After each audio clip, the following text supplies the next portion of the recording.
largest speedway we run on. It's the fastest speedway we run on. It's the easiest speedway we run on. It was designed and built for 200-mile-an-hour racing, and therefore, when we're going 200 miles an hour here, it's relatively comfortable.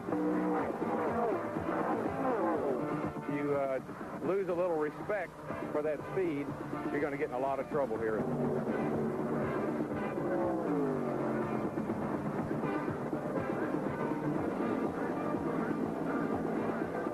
I guess you'd have to say it's a sleeping giant, and we're all giant killers, or we think we are anyway.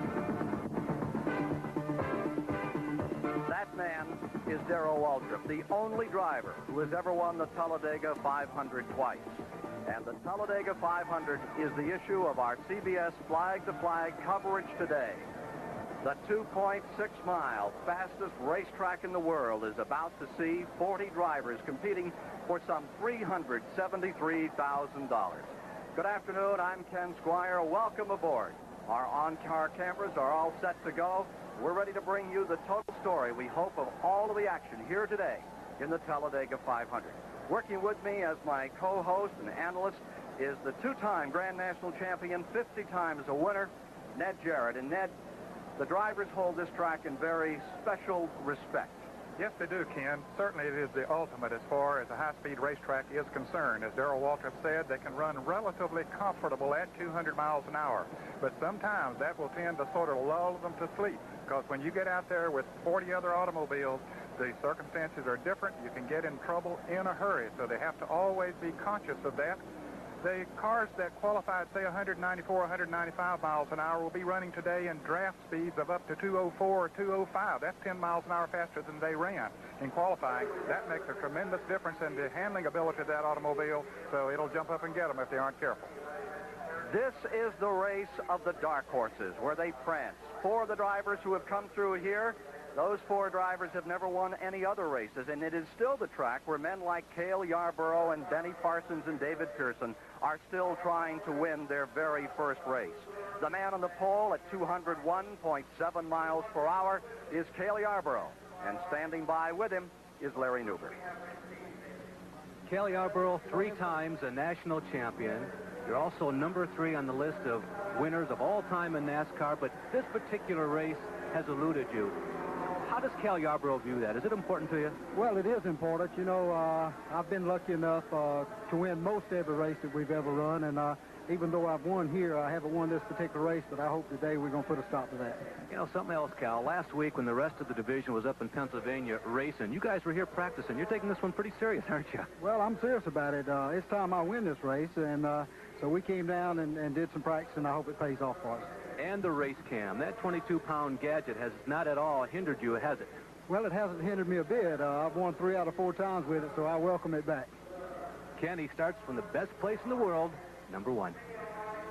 Our CBS camera on board Cale Yarborough's car.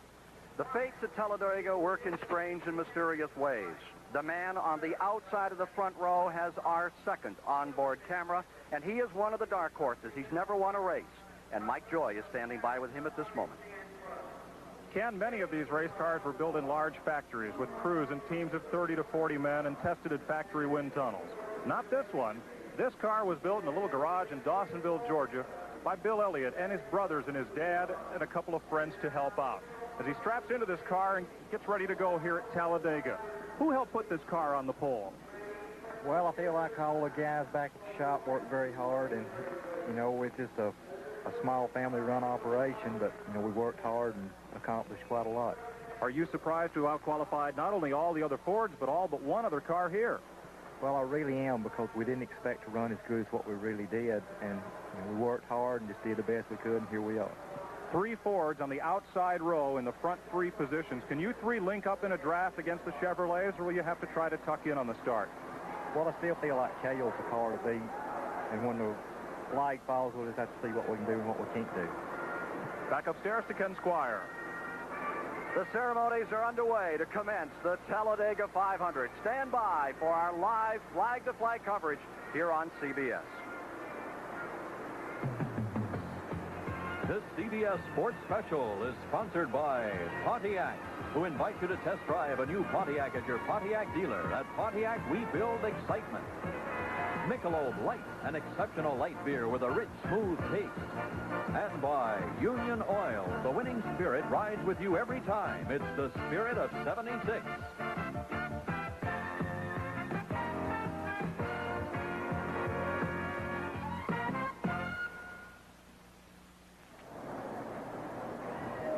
Now let's meet the starting grid for the 15th annual Talladega 500. On the pole, the Talladega 500 still seeking his first win, qualifying at 201.7 miles per hour in his Chevrolet Cale Yarborough, and beside him the dark horse in the Ford, Bill Elliott. Row 2, Denny Parsons of Bellevue, North Carolina. In a Chevrolet, Dale Earnhardt in his Ford outside. Row 3, 73 champion Richard Brooks and the 75 winner Buddy Baker.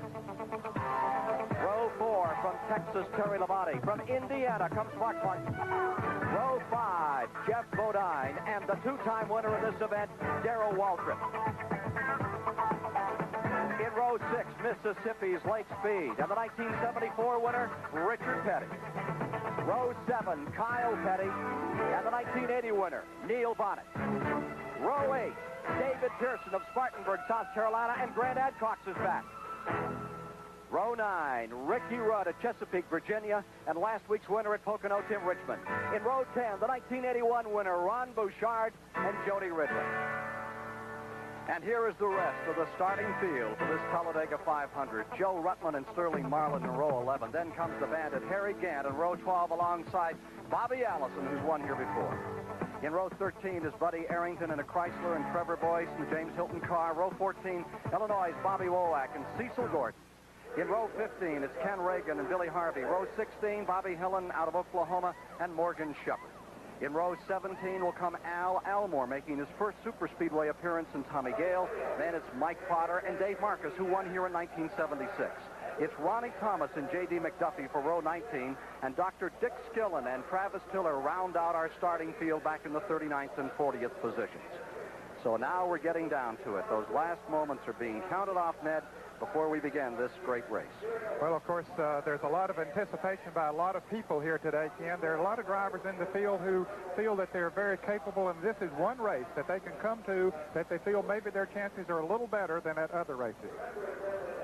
Bobby Allison is back there in the 24th position, a bit of a surprise, and standing by with him is Larry Newberg. Bobby, it seems like every Grand National race, one of the front runners ends up starting at least in midfield, and you drew the short straw today. How does Bobby Allison view this starting position back in the 12th row? Well, I'd really rather be a little closer to the front, but here at Talladega especially, it's, I don't think, a real major factor. Just our qualifying effort wasn't good enough this trip, and so we're back here. The competition won't let you slip up any at all. Obviously, the key, Bobby, is to keep the leaders within sight, or at least earshot. Now, how are you going to know exactly where the leaders are in the early stages of the race? Well, Gary keeps up with all that. He lets me know from the pits what the deal is. And really, in a 500-mile race, we can let things settle down a little bit before we have to really be concerned with that. We do know that Cale's capable of going very fast, and so that might be a factor. But all in all, we just try to run a good, hard race all day long and kind of let things settle down. So far, 1983 has been his year. He comes in as the points leader, Ken Squire.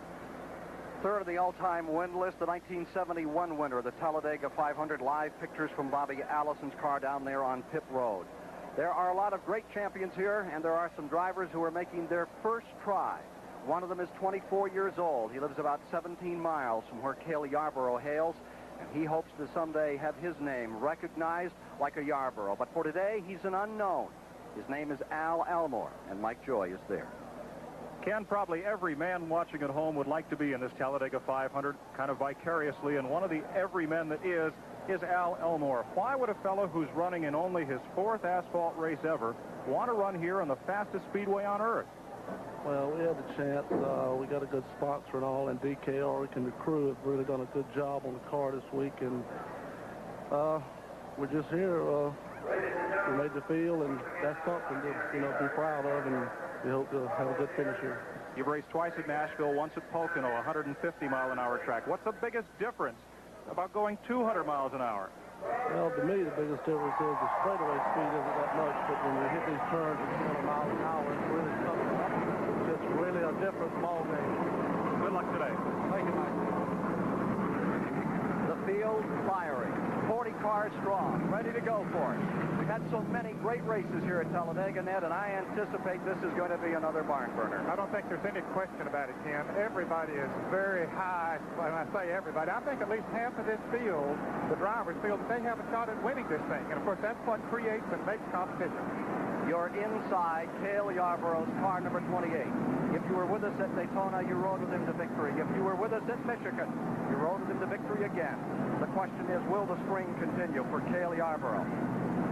There's Bobby Hillen, young driver just cutting his teeth in Grand National Racing, hoping for a great race today. This fellow just graduated from high school back in May, Ken, so there's a lot of young fellows around the country who would like to be in his position. Some of the 100,000 that are gathered here on this 2.6-mile track, waiting as the suspense builds, and this is always a suspenseful race. It certainly is, as they get ready to roll them off the line, knowing that in just moments that they'll be accelerating up to 200 miles an hour. There have been 10 winners already on the Grand National Circuit this year. There are at least another 8 or 10 in this field today who are capable but haven't won so far. And 10 winners is a modern-day record in Grand National Racing. You have to go back to the days when you were out there chomping at the bit, Ned, to find out there were 14 or 15. And, of course, we were running many more races on the season than they run now. We were running up to 50 to 60 races, and it was easier, I guess, because of the fact you were running more races. Car in trouble on pit road. One lane has come to a stop momentarily. The hood is up on one automobile, and now some other cars moving around. Number 20 is the automobile in trouble down on pit road. Number 29, and that would be Grant Adcock's car having a problem. Grant had a very good qualifying.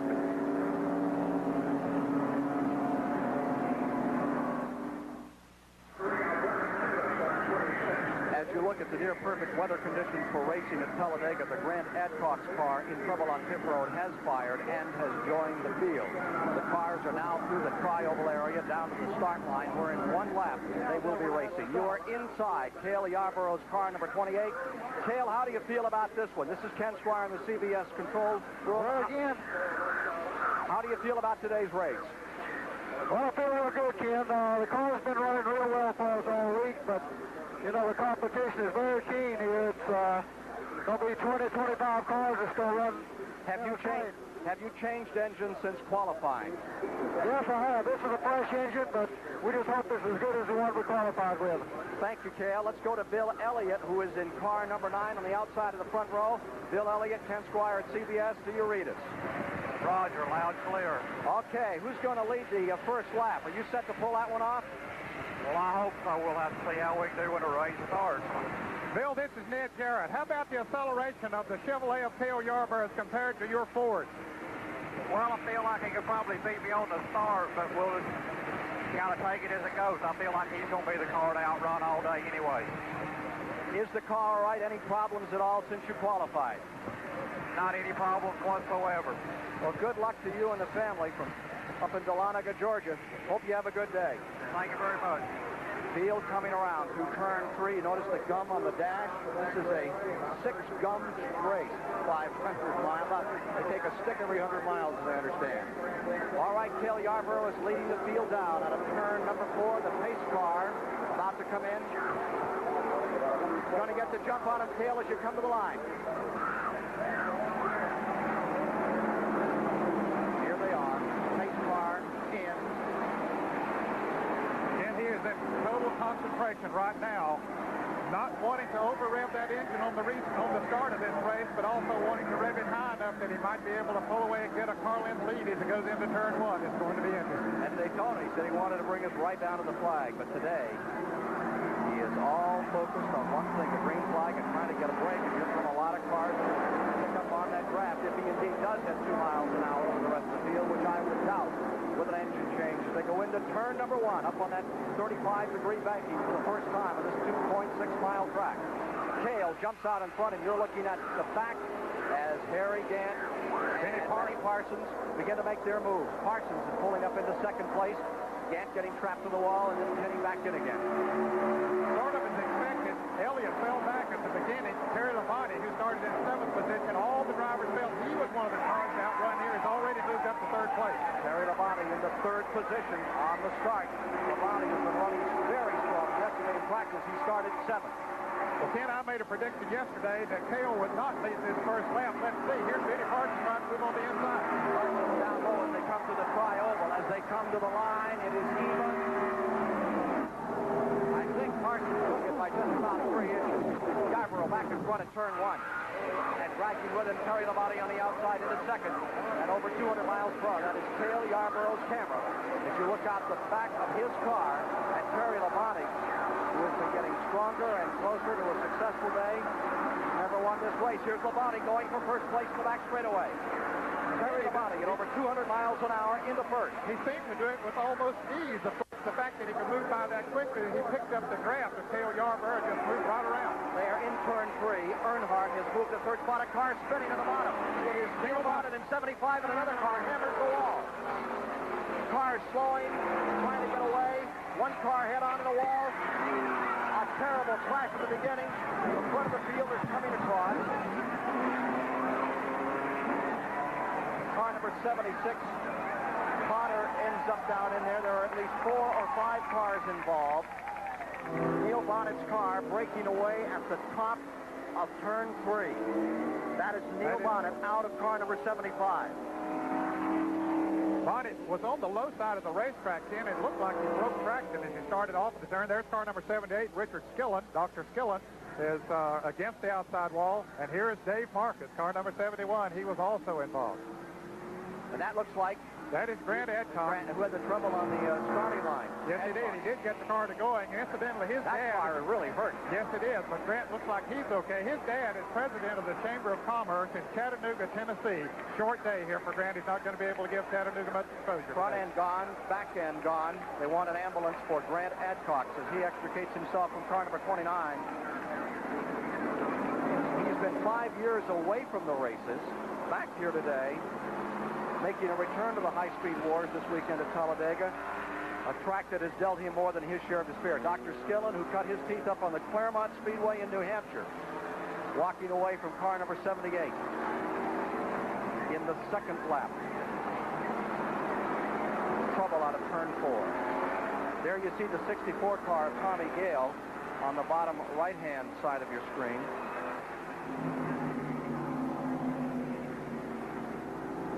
We're going to have another look at it, and Ed Jarrett will have an opportunity to, let's see if we can find out exactly. Well, there you see 75 low, and we need to look at that again to see if anything was near him or if he's just down on the bottom.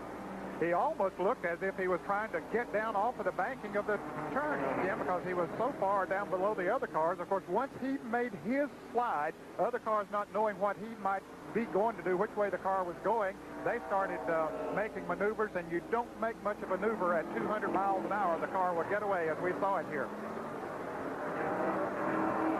Several cars, as you can see, getting into this mammoth crash here on the 2nd lap.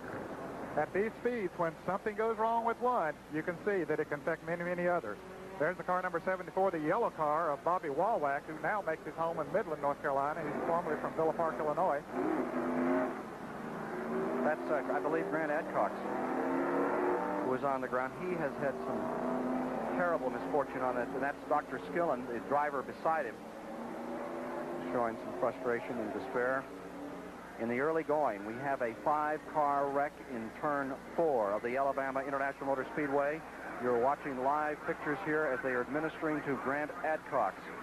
That's Tommy Gale that we're seeing with his back to us. All the drivers are always concerned about their fellow man out there. Grant Adcock has bad memories of other races here. Back in the 75 race, Cotton Lovell, a mechanic for him for many years, died of a heart attack while they were just going through a routine checkup out here on pit road. And that will be, was to be his first Grand National race since 1979 on this course. That is Grant Adcock. Of course, we're happy, Ken, that we did see him get out of the car himself. And then, of course, the safety crews were called over to him. I'm sure that the lick that he took, his car was damaged very badly. They want to take him to the track hospital for observation. Let's take a tighter look at what happened out there. We won't see the whole thing, but we will see, I believe, as they're taking Grant Adcox to the safety center here. Okay, here are the leaders now as they come off of the fourth turn, and here's Bonnie down on the inside. He was all the way down on the flat part of the apron. You see a car back in the back getting loose. As a result, trying to make a maneuver when he saw Bonnie's car get loose. Bonnie trying to save the car. You can see he has the wheels cut to the right, but the momentum is just carrying the rear end right on around as he approaches the inside retaining wall. The number 75, the Warner Hodgson car, had started in 14th position. There's Dave Marcus's car. They're looking at the front end on that. The 1976 winner of this event. Marcus is up pretty good in the point standing, so he wants to try to get it back in there as much as he possibly can. A quick report from Mike Joy. They're working on the left side of Dave Marcus's car. You can see the sheet metal damage, the bent rim and left side tire. They had a quick look under the hood, but we'll close it. It looks as if there's no left front suspension damage, they can get Dave Marcus back into the race without losing another lap. Marcus, the only driver who ever won this race from the pole. Let's go to Larry Newberg. Rick Castleberry is one of the crewmen on Grant Adcox's car. You've heard from Grant down at the crash scene, have you not? Right, Grant's all right. He just got a little trouble there, and we're just out for the day. You guys did not have an opportunity to ask Grant exactly what did happen as he saw it from his seat? No, the car, somebody spun, and just everything broke loose from there. Well, Grant Adcox driving the car that Cale Yarborough went so fast in at Daytona earlier this year out of the race. 4 of the 188 laps complete here in the Talladega 500. First caution of the day comes early for a 5-car crash. Back with more of our live coverage of the Talladega 500 in a moment. The first day. Landrum of Kentucky trying to pull it out.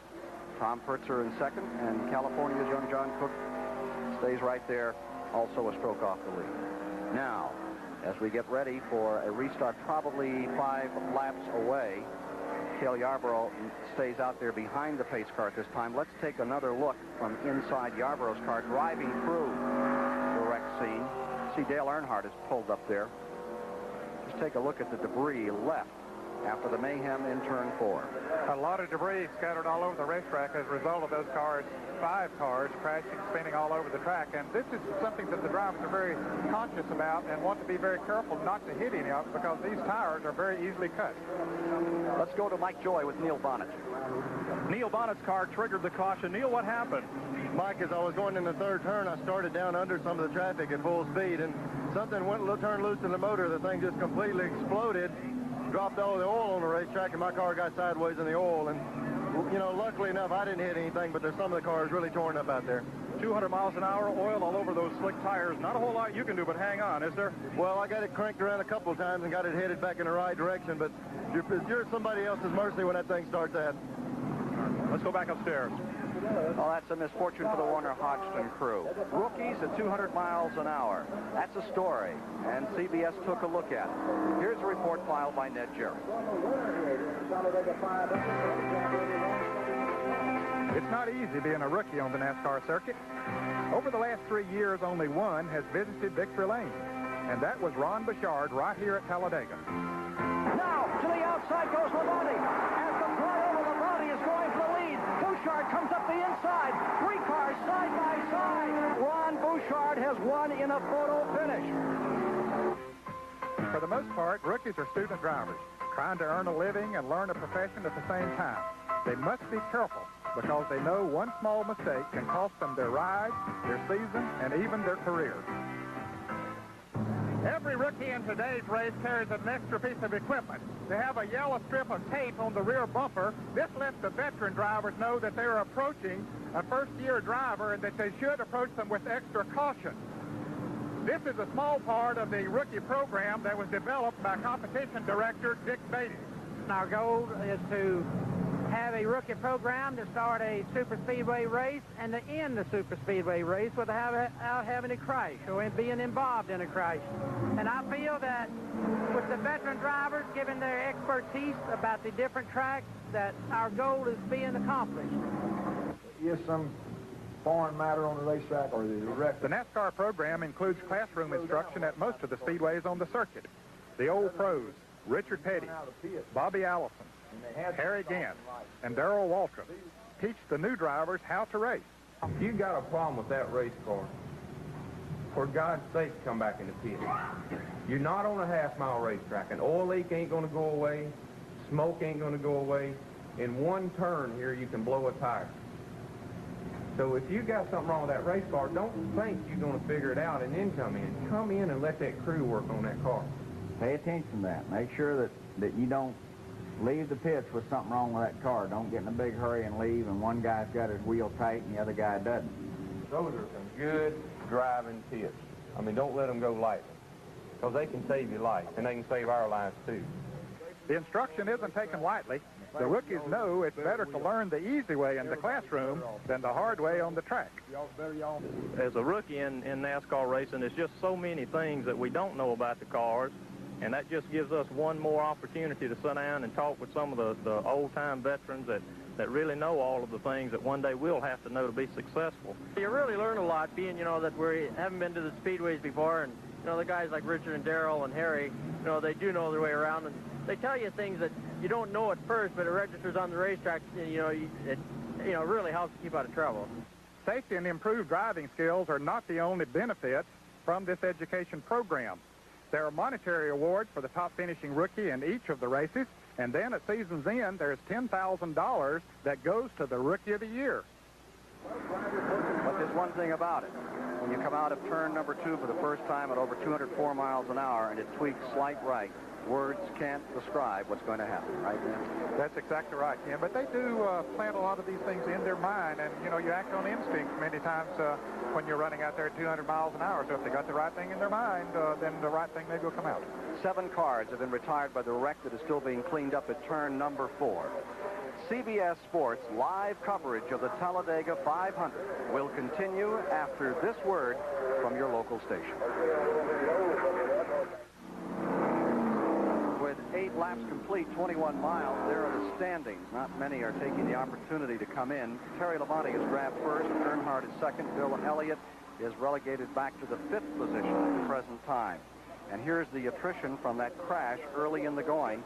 And you can add another name to it. A 7th name is the Harvey car, number 31, has also retired.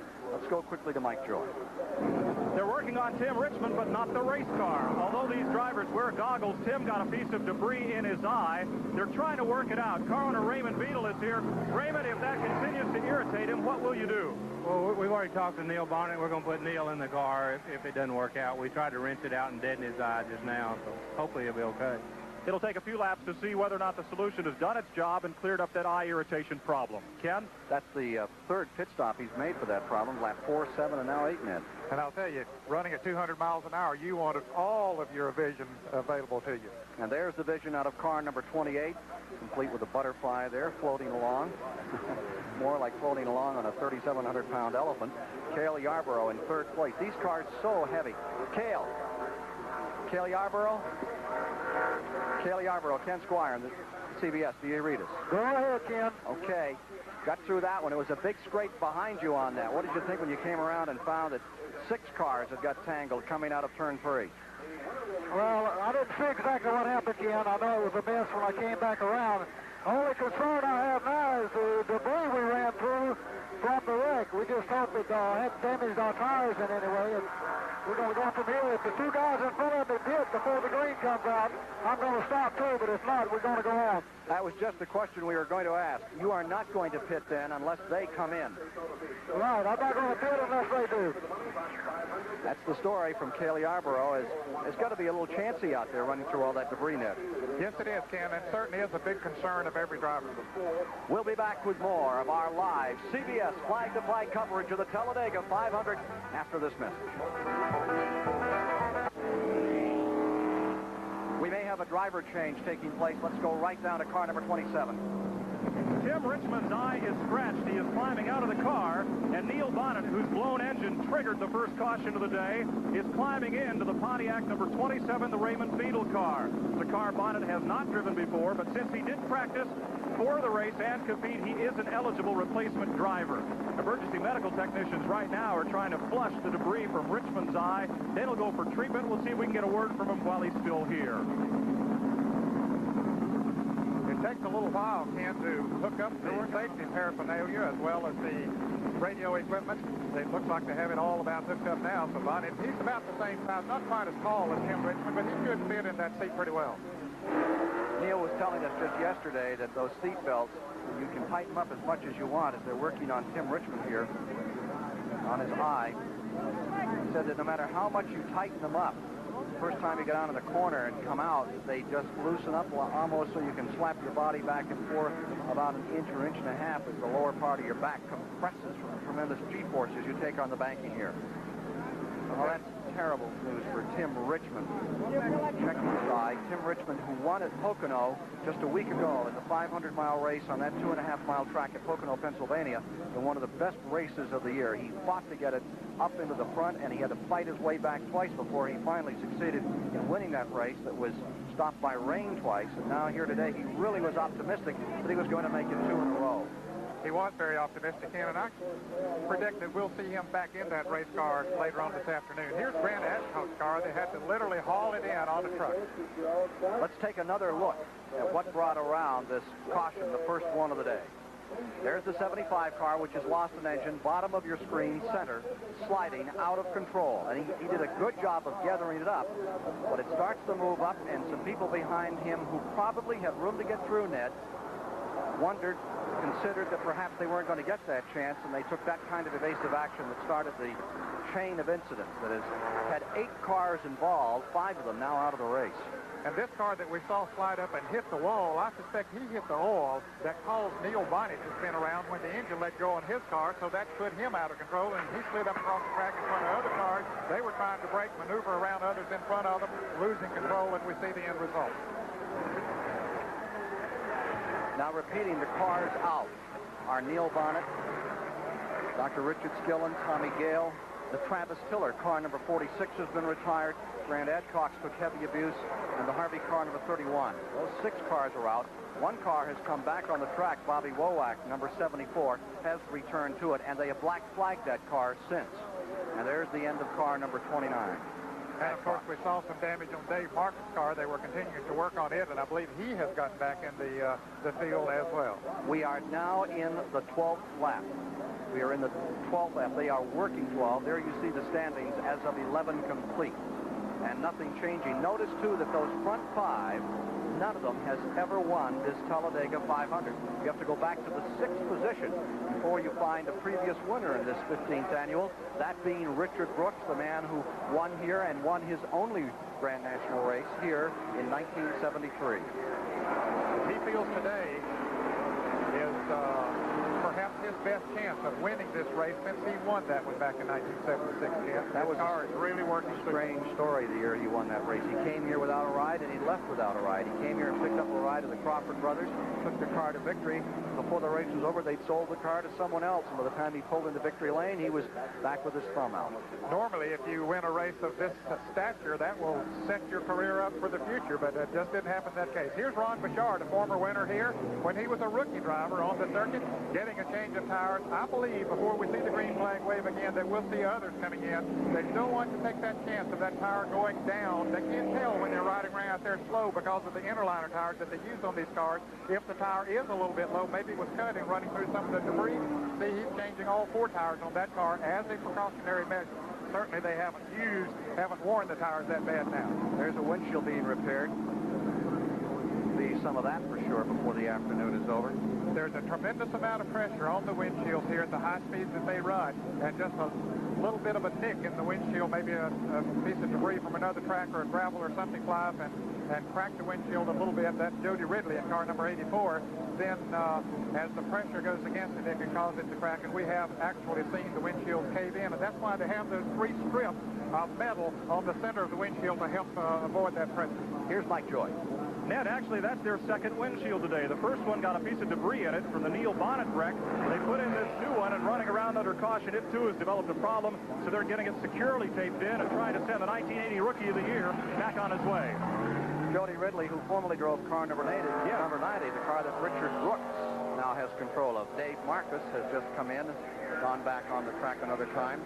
Marcus, number 71, and you see the Ridley car also back out on the track as we prepare for a restart with 12 laps complete. One more lap and they'll turn them loose. Bobby Wowak's car has now been retired. Consultation flag out, and they have put that car back to the garage. So 7 cars have retired from that initial incident here in the Talladega 500. 2.6-mile track. Live CBS coverage. Cale, no one came in. Cale Yarborough, Ken Squire. No one came in that period. And now do you think it's a little chancy when you go back to full speed? Well, it's going to be a little chancy, Ken, but we're going to start single file. We got one to go here now. If you made a stop now, you would end up about a mile back. So we're going to stay right where we are. Just hope everything's no tires were cut for anybody. Cale, this is Ned. How's your car handling those first couple of laps that you ran under green? Ned, the car's handling real good so far. Of course, we haven't run enough yet to really tell, but I think it's going to be okay. Got a pretty couple of strong horses in front of you there. Yeah, these boys are running real strong. We're just going to take a look at them and see what it looks like. Setting for a start. Back in 5th position is Bill Elliott. In 6th, Richard Brooks. In 7th, Buddy Baker. 8th is Mark Martin. 9th is Benny Parsons. 10th is Lake Speed. 11th is Petty. 12th is Waltrip. 13th is Ricky Rudd. And 14th is Joe Ruttman as we prepare for the green to come out. Hardly had they dropped the green on the command to fire the engines by Bob O'Dear, and we are under caution here. And it's been a lengthy one thus far. Lap 3 to 14 will go down as caution laps in this 15th annual Talladega 500, and those caution laps extremely costly to 7 cars which have retired. Had 3 drivers lead thus far. Yarborough jumped out briefly, then Parsons, then Labonte. Ken, no big surprise that Terry Labonte has come to the front. In the late practice runs here yesterday afternoon, he and Dale Earnhardt, who is running in 2nd place there in the Ford, hooked up together and drafted at over 204 miles an hour. So it looks like the Chevrolet and the Ford are 2 good combinations of drafting, and I suspect once we get to going again, which we're about to do, that we'll see some laps well over 200 miles an hour. 14 laps, 37 miles about to be completed as Harold Kinder unfurls the green, and you're watching Cale Yarborough as he goes after Terry Labonte in front, Dale Earnhardt in 2nd. The field attacking turn 1. Immediately, those front 2 cars begin to draw away. That number 44 car, that is the Terry Labonte car, locking up in a draft with the Ford of Dale Earnhardt and trying to get some distance right off the flag. This is a combination that seemed to work so well. Earnhardt running 2nd and Labonte 1st, and they're able to pull away a little bit. We have a report that there's still a lot of oil down over there in turn 3 and 4 area. That was Bobby Allison's report to his crew chief, and there is Allison scooting up the outside, going around Richard Brooks, pulling up on Morgan Shepherd. Allison in the white red numeral number 22. Remember, he started 24th. He's already on the attack, rushing through traffic, trying to win his 2nd Talladega 500 leaders. Labonte, Earnhardt, and running 3rd, Cale Yarborough. Well, it didn't take Yarborough too long to catch back up once he picked up the draft on those 2 cars. He has a super fast engine. That engine produces as much horsepower as anyone else in the field, as indicated by the fact that he qualified at over 201 miles an hour. A 2-second interval back to 4th place, which is at the moment Bodine. Now, how would you like to be the lead in that sandwich, sitting there between those cars running over 200 miles an hour? They switched them around again. There's Elliott moving up behind number 21, Baker. Number 88, Bodine, dropping back. Bodine falling from 4th back to the 6th position now. He had led that battle going down the back straightaway. He finds himself now in 6th up to 7th, Bruce Petty. And there is drafting at its absolute best. That's why they're able to move away from the 3rd, 4th, 5th, and 6th place cars that are running such a big pack. You can see the interval there between the front 3 cars and those that are running in those other positions back there, because they're staying in a straight line. Once they start down that straightaway, you see how straight they stay behind each other. The front car starts to go to the wind, but Cale has different ideas. He pulls out, I believe, just to bring this engine momentarily. Cale Yarborough running 30 has never won this race, nor has Earnhardt nor Labonte, the front 3. I say that Richard Brooks is running a bit off the pace now. That car has been falling back as we saw Allison scoot by him. Here they come to complete the 17th lap through the 17-degree tri-oval. Terry Labonte, who was in that dramatic finish back in 81, that Bouchard won. He on the outside, Walton in the middle, and Bouchard Bouchard elected the inside and won by scant feet. Back inside, Cale Yarborough's car turns 1 and 2 at 200-mile-an-hour plus in this 3-car draft. You're now traveling down that long back straightaway, going to over 210 miles an hour. Nice Sunday afternoon run. Ken, you can see the cars, they're wiggling a little bit as they go down the back stretch. It's almost impossible to run in a straight line when you're running behind another car at those kind of speeds. The steering wheel is continuously being jostled back and forth. Once they get in the corners, the second car, the best place for him to be is drop down about a half a car width, as Earnhardt did there. And that team is really working, but I believe the others are beginning to pick up on them a little bit. Indeed they are. That second Talladega Express behind the front three, led by Buddy Baker in 4th, Elliott in 5th, Bodine in 6th, Petty in 7th, Waltrip in 8th, is gaining little ground, as you see in turns 1 and 2. They are definitely picking up. They got smart. They saw what was happening up front, running in the straight line, so they decided to do the same thing as Bobby Allison there trying to move around Morgan Shepherd. When you get side by side, that really slows you down. Here's Earnhardt. He's going to try to make a bid for the lead. There's 27 down the inside, now being driven by Neil Bonnet, going under the bandit Harry Gant, closing on Bouchard. And there you see Allison just in the front of that pack. It takes Bonnet long to get accustomed to that car number 27, didn't one bit. 19 laps this time in the book, and they've gathered up the front of the field. Leaders coming by, and here comes Baker on the outside, charging into second. Here you see him going into second place. Cale Yarborough drops to third. Buddy Baker swooping down on that trio that was out in front, and now capturing the second position out of turn 2. He is really flying. Now he's going to try to make a bid on Earnhardt. Ford running 1 and 2. Goodbye, Earnhardt. Boy, they just drive right on past him as if he was sitting still almost. 200 miles an hour. See you later. Now there you see the Baker car, and he had come from a 2-second deficit behind the front three. Buddy Baker is a giant of a man, and he was walking around in the pit area after he qualified on Thursday here, Ken. He's been very happy all week long. A big smile on his face, and the reason for it, his car was handling so well. Here's Bill Elliott as we watch him coming up on Terry Labonte. Meanwhile, Bobby Allison is in a pretty good draft for Ron Bouchard, but he is off the lead pack and about 5 seconds back. There you see him back in about 14th position with Bouchard. We'll get you an official position in a moment. On 47 and 22, and now Allison has moved in front of Bouchard, but wants to draft with him in their effort to overcome. Bouchard will have no part of it. He's coming right back and bringing with him Kyle Petty, and there is Bonnet in the 27 car on the attack. Well, that's car number 27, of course, started by Tim Richmond here, was one of the fastest cars in practice, and Neil Bonnet, being the professional race driver that he is, didn't take long. There's Kathy Bodine, wife of Jeff Bodine, looking at her husband go by, but it didn't take Bonnet long to learn the characteristics of that car and start moving it towards the front. 11-car draft up in front with number 3, Ricky Rudd, on the tail end of it. In front again is Cale Yarborough looking back at the second-place car, Dale Earnhardt. Earnhardt in that second position. The fastest track over which the Grand National cars of NASCAR participate. And here goes Earnhardt another time to lead. Baker coming with him. Back on the inside. Back on the inside, and it's again. Wow, Baker was about to get a little loose there. Baker made that tremendous charge to come up. Here they come for the tri-oval. Very loose part of the racetrack there. Yes, it is. They say this is the toughest part of the racetrack to drive. It can be a little bit deceiving. You are really running as fast there as you run anywhere on the racetrack. And the fact that you make a turn, not bank quite as steeply as it is in 1, 2, 3, and 4. The leaders going down through there just put a lap on Al Elmore, the 24-year-old driver making his first run, running in a green car in like D.K. Ulrich on the bottom of the track. Now that 4th car is Terry Labonte, number 44, as Baker goes to the lead another time. Buddy Baker out of Charlotte, North Carolina.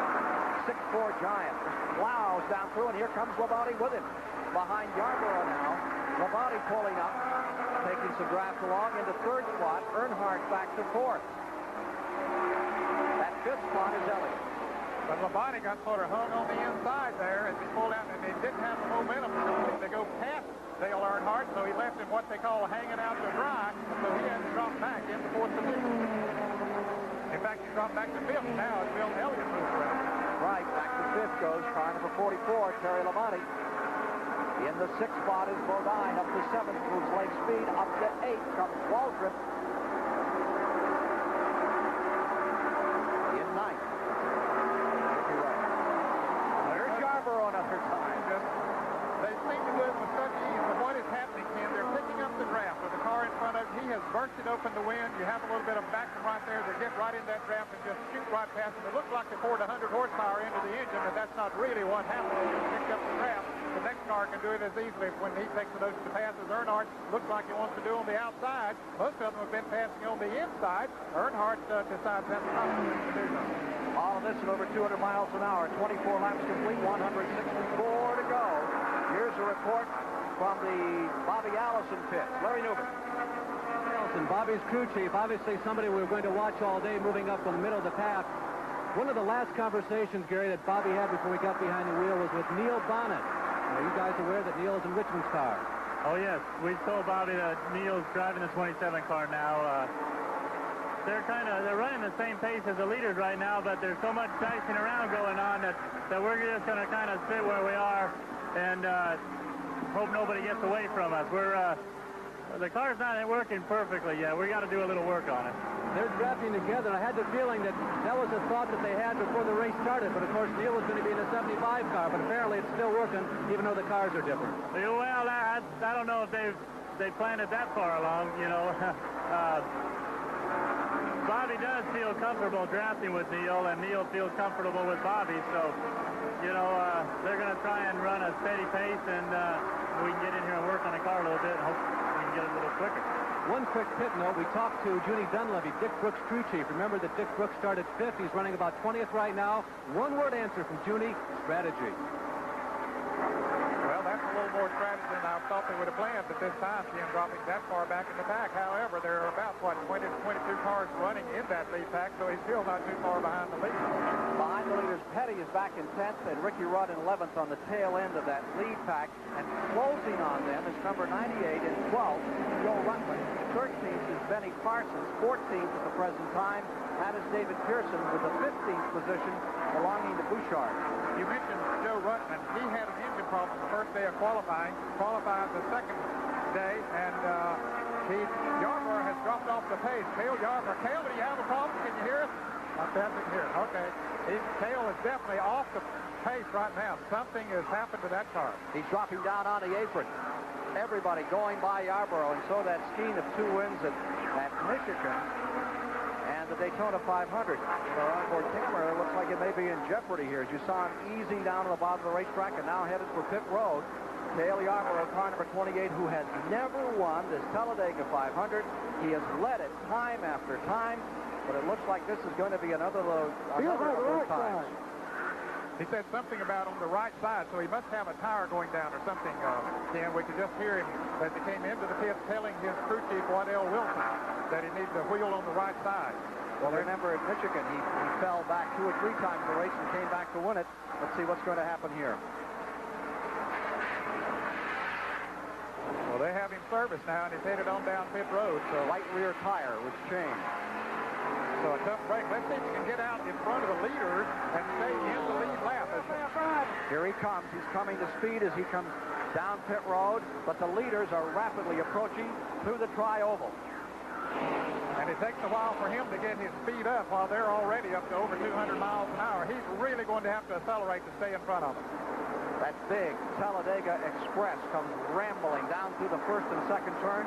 Yarborough is about 300 to 400 yards in front of them as they go into the back straightaway. Of course, the problem that he will have, Ken, is the fact that they're hooked up in the draft. They'll be able to run faster than he can out there running by himself, even as fast as his car is. I suspect that they'll run him down. Well, there you see him running by himself on the tail end of the lap, and there is the shadow behind him, which is the lead pack closing on Cale Yarborough. Before Cale had his trouble, I was about to mention that Joe Rutland qualified on the second day at over 199 miles an hour, which was about the 3rd or 4th fastest in the field. So that's one reason that he's been able to come up through the pack as well as he has. That car was really running fast.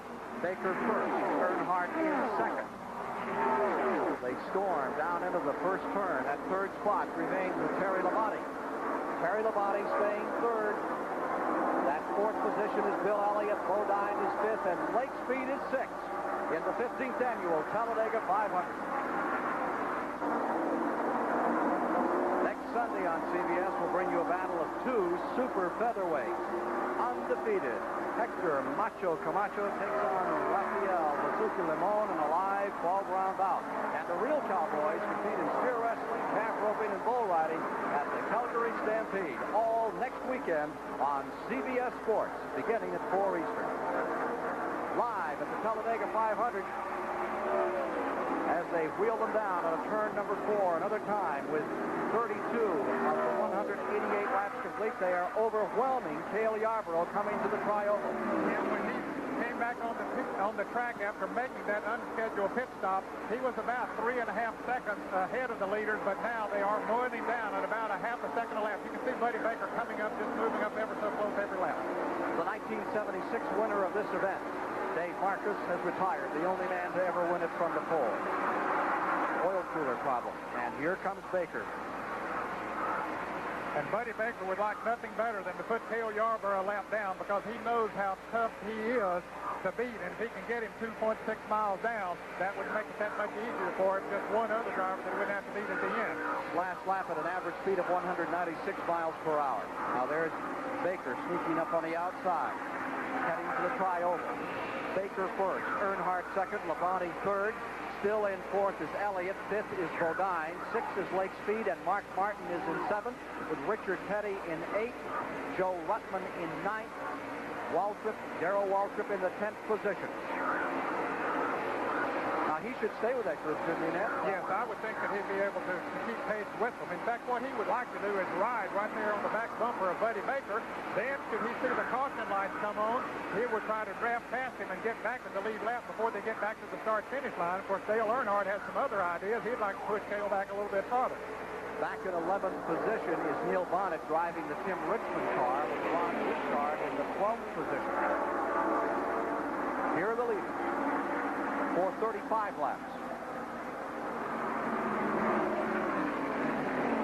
10 pit stops will be coming up for these other drivers before too long, so that will put Cale Yarborough back in good position again, because they can run about 36 to 38 laps on this track in the tank of fuel. 13th position at the present time is Allison. Benny Parsons is running 14th. Kyle Petty is back in 15th. To the inside, Dale Earnhardt, who turned the tide around at Nashville and won himself a race. 2 races back on the 30-race, $8 million NASCAR Grand National Tour. Earnhardt is certainly a tough customer. He's one of the hardest chargers on the circuit. He likes to run up front. He enjoys running close with other race cars, even at the speed that they're running here today. Buddy Baker stays out in front. The 1975 winner of the Talladega 500 now in the lead. Cale Yarborough a lap down to him. The second place car is Earnhardt. Third place, Labonte. And for the moment, they just slipstream along at what is called the Talladega Express. Here is Earnhardt making another approach into turn 3 on the leader, Baker. Gets by the lap car, pulls up, runs out of room to run for the lead. And let's go quickly to the pits with Mike Joy. Waddell Wilson, you changed the cut tire on Cale's car, but he continues to slip back in the field. Is there a further problem? Well, we had to change the right side, and that messed the stagger up some. So hoping we'll get a caution, and in the meantime, be able to get our lap back and get them in here and be able to change all 4 of them. We have a major change in the race. Car number 15. We have a major change. Earnhardt seems to be in trouble and backing out of it, and there's some other cars slowing down at turn 3. Bodine's car is slowing way down, coming out of 4.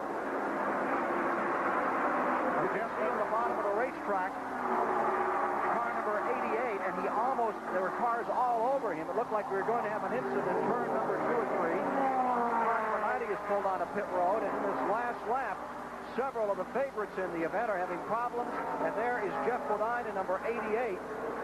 I believe he had Lake Speed right behind him, who really had to hit the brakes and went sideways a bit. Buddy Baker's pitting. Scheduled pit stop for him, and here comes his next Terry Labonte, or Bill Elliott right behind him. All the drivers will be coming in. There's Richard Petty coming out of the pits. He apparently was out of gas. That was number 90, I believe. Let's go to Larry Newber in the pit. Buddy Baker, who has led much of this race in the early stages. Maybe a surprise to those of you who have been watching races here at Talladega over the past decade. Usually the attrition is very high, but Buddy Baker's been right on the point all day long. Mike Joyce, the other to pit road. A major chassis change on the Dale Earnhardt Ford. Car owner and crew chief Bud Moore reached in with a ratchet wrench and cranked down about 2 turns on the left rear of the automobile to try to improve the handling. Ken, as they were giving those reports, Jeff Bodine coasted down pit road as we see Terry Labonte coming into the pit, and there is Bodine in the pit. I think he ran out of gas. As he came off the second turn, had to coast all the way around. That was a costly, you might say, error, but running out of gas on a track like this is very, very costly. 39 laps are complete. Here's the situation. We're 103 miles into it, and apparently Bodine did run out of fuel, and I believe Earnhardt ran out of fuel. He could very well have. They run it almost to the limit, and I'm sure that they were misled a little bit in their thinking as you see Labonte go back out on the racetrack, that maybe they ran that many laps under caution, didn't burn as much fuel, thought they could go a couple of extra laps, but for some of them it didn't work. All right, the leader is now number 27, the Tim Richmond car that Neil Bonnet is driving, with these pit stops taking place, but everything will change here. This will be a wholesale change of positions as they are coming in for fuel at this time. There is Joe Ruttman's 98. There's Richard Petty coming in. Parsons in the 55. He's pitting. David Pearson has just been in. There is Joe Ruttman, set on the pole at Dover, Delaware earlier this year. And there is the Earnhardt car back out there again, and apparently did run out of fuel. Mike Joy. Mort, did he run out of gas? Yeah, we ran out of gas. We was going to pit him that lap, and so he would have been stopping on the 38th lap, but he ran out on the 36th. So I think we'll be all right now. You reached in and made a major chassis change. What does that do when you crank down on that bolt? I didn't quite understand what you were saying. What does it do when you crank down on that bolt, when you make the chassis change? Well, we're tightening him up a little bit. He said he was a little bit loose, so we're tightening the car up. Back upstairs. And Ken, when he says a little bit loose, what they've done is shift some weight from the right front to the left rear of that car as Darrell Waltrip goes back out on the track. Neil Bonnet taking over for Tim Richmond, now leading the race. Now he'll be able to run, Ken, another 8 or 10 laps. That was the tail end of that caution period, which was about 13 or 14 laps when he was in, and they did fill it up with gas. That's exactly what happened when they replaced Tim Richmond with an eye injury. And we'll try to update you on that as soon as possible. And put Neil Bonnet at the controls of car number 27. They top the tank, so his range will extend a little further. Lap 10 is when he pitted for fuel, so we can anticipate, what, 4 more laps? At least another maybe half a dozen laps. And one edge that this does give him is that there's a possibility of a caution during this period. The others made theirs under the green flag. He might even be lucky enough to catch a caution. Bobby Hillin, the 18-year-old out of Midland, Texas. Did we say Oklahoma? Midland, Texas is back on the track at this time. He's been in and fueled. We've had 3 more cars retired. Cecil Gordon has retired. Dave Marcus, I think we mentioned, he has fallen by the wayside with an oil cooler problem. Remember, he got stung in that second lap crash, first incident of the day. And the 10th car to retire was J.D. McDuffie from Sanford, North Carolina, lost the engine on car number 70. So there you see him, Neil Bonnet, not carrying the Warner Hodgson colors now. Crew chief Tim Brewer on that one. Not too far behind him is Bobby Allison, who is running in second place. Now, Allison hasn't made a pit stop, but traditionally, all year long on the circuit, Allison has been able to get better gas mileage than his fellow competitors and still running very fast. So some of the rest of them have been wondering, what in the world is this fellow doing that has increased his gas mileage that much? But it has happened in practically every race. So it's Neil Bonnet presently in first. Bobby Allison finds himself in second place. Ron Bouchard is currently in third here in the 1983 Talladega 500. We're back with you live at Talladega, Alabama on the world's fastest racing oval. Where right now, Neil Bonnet, driving the Tim Richmond car, number 27, has command of the race. All the leaders, or the majority of the leaders, have now pitted. This car has not. He had made a late stop, and now it is Neil Bonnet with the advantage. Drafting is the story of Talladega. If you can't ride in a draft at 200 miles an hour, you have a problem. How do they draft? Ned Jarrett filed this report. 7-car draft for the lead. There you see them going down the back straightaway. Here's a slingshot. It's Benny Parsons dropping to the inside. They stacked them almost 3 deep.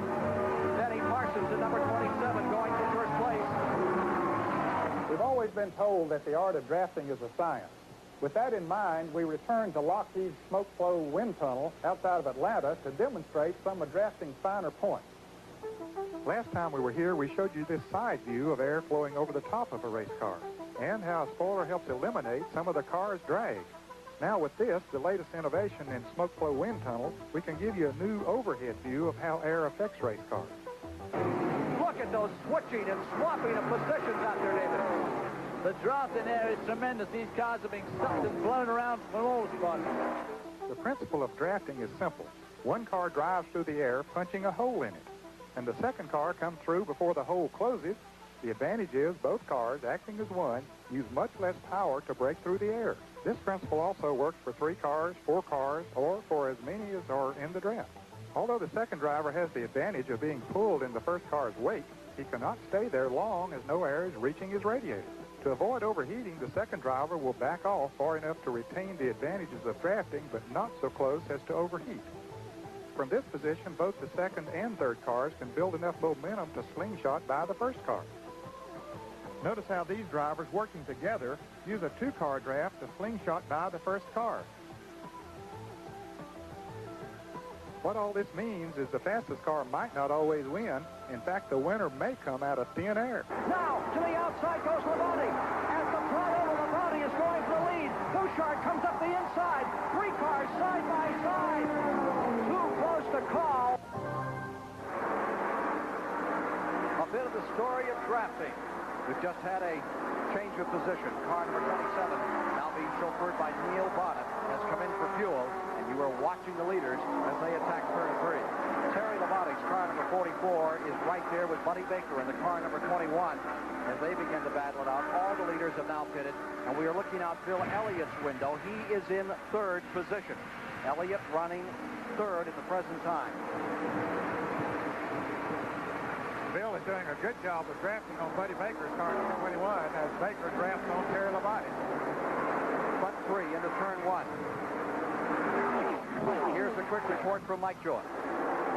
Tim Richmond, that must be a frustrating feeling to have your car come in for a pit stop and you not be in it. Well, it was. It's kind of interesting, though, to see it from this side of the pit, you know, and see how the boys work. I know they do a good job, but I didn't know they was that good. How's your eye and what happened?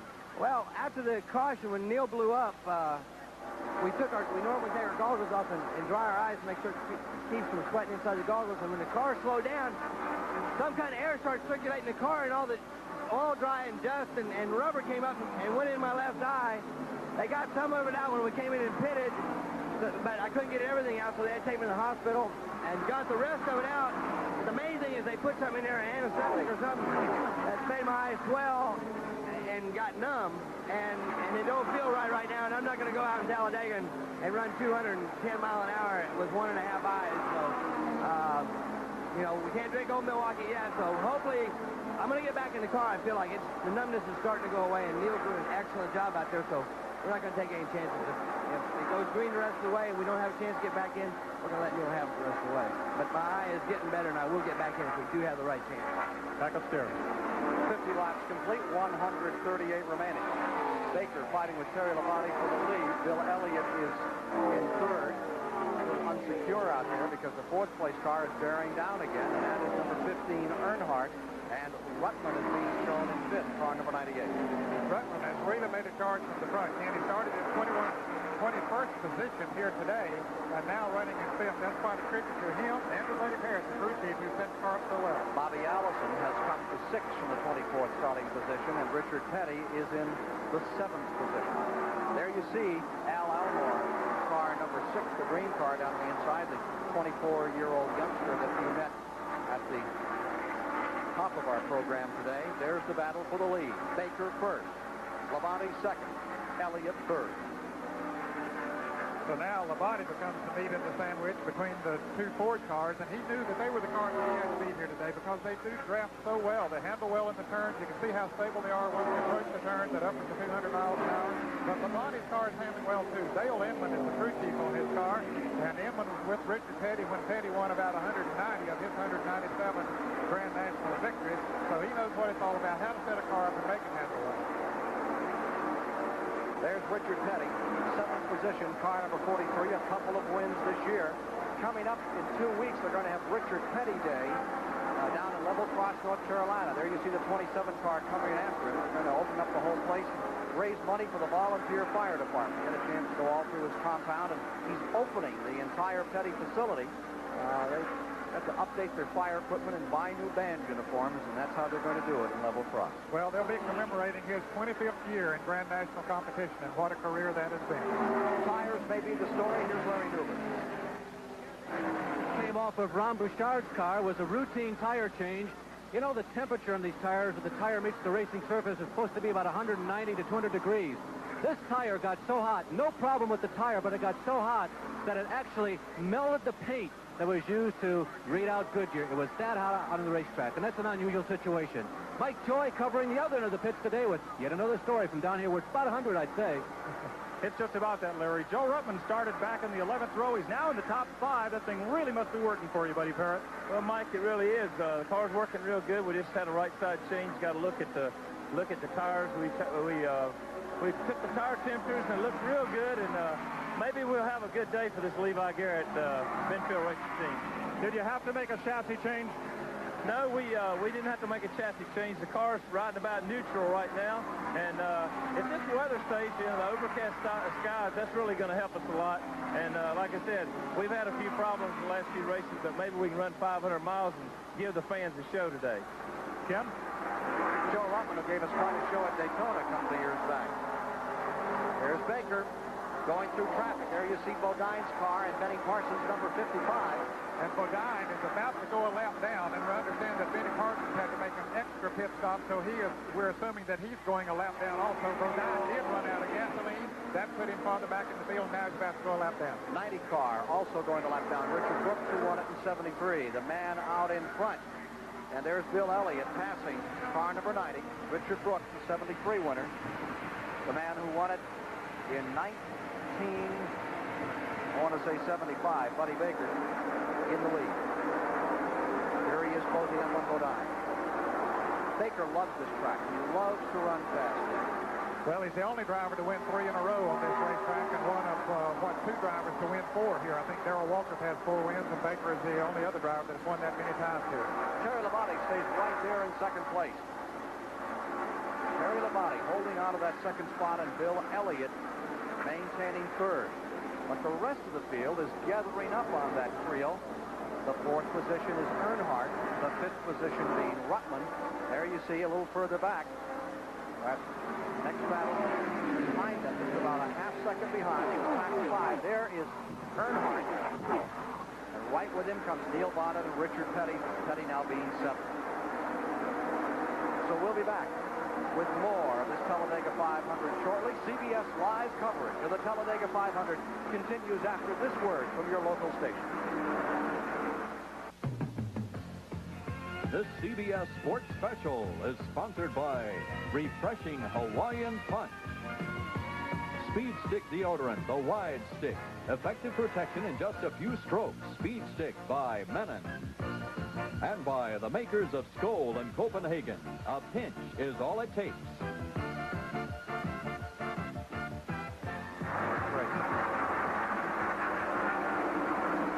We're working the 59th lap at the present time. Bobby Allison has fallen back to the 8th position behind Richard Petty as things are lining up. And there you see the leader, Buddy Baker. Some lap traffic. Jeff Bodine staying right there in the 88 car, the green and white car. The second place car is currently Terry Labonte, right there behind Baker. And there is Bill Elliott showing you a picture of what it looks like from 3rd position as he addresses the business of trying to catch the blue and yellow, number 15 in 2nd. Pulling up to lap Jeff Bodine as they wheel down into turn number 1. Bodine's car is certainly capable of running with the leaders, Ken. The difference is that he ran out of gas, and now he finds himself a lap down. He would like to try to stay up there in case the caution comes out, then he can grab past him. But here's Terry Labonte wanting to lead again. And there you see the standings after 50 laps. That's after 50 laps. Baker first, Labonte second, Elliott third, Earnhardt, Ruttman, Allison, Petty, Bonnet.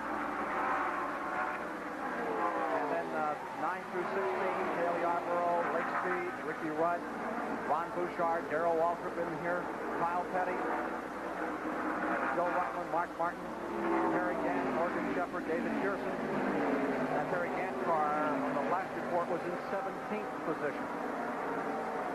Well, those are the cars still maintained. Here is Cale Yarborough coming in another time. Yarborough back on pit road another time. Now, he made his pit stop earlier than the others, Ken, because of the flat tire. You can see them cleaning the windshield as Cale gets the car put in gear and ready to go. Once they get the service on it, they are changing the left side tires on his car this time around. They changed the right side the other time, so now he's ready to go, and we'll watch him go down pit road as he accelerates back up to speed, changing the gears. They have 4-speed transmission in these cars. You start off in first and then just change right on through the gears, right into fourth and out on the track. Earnhardt has taken the lead. Baker comes back for it. Here's Larry Newber.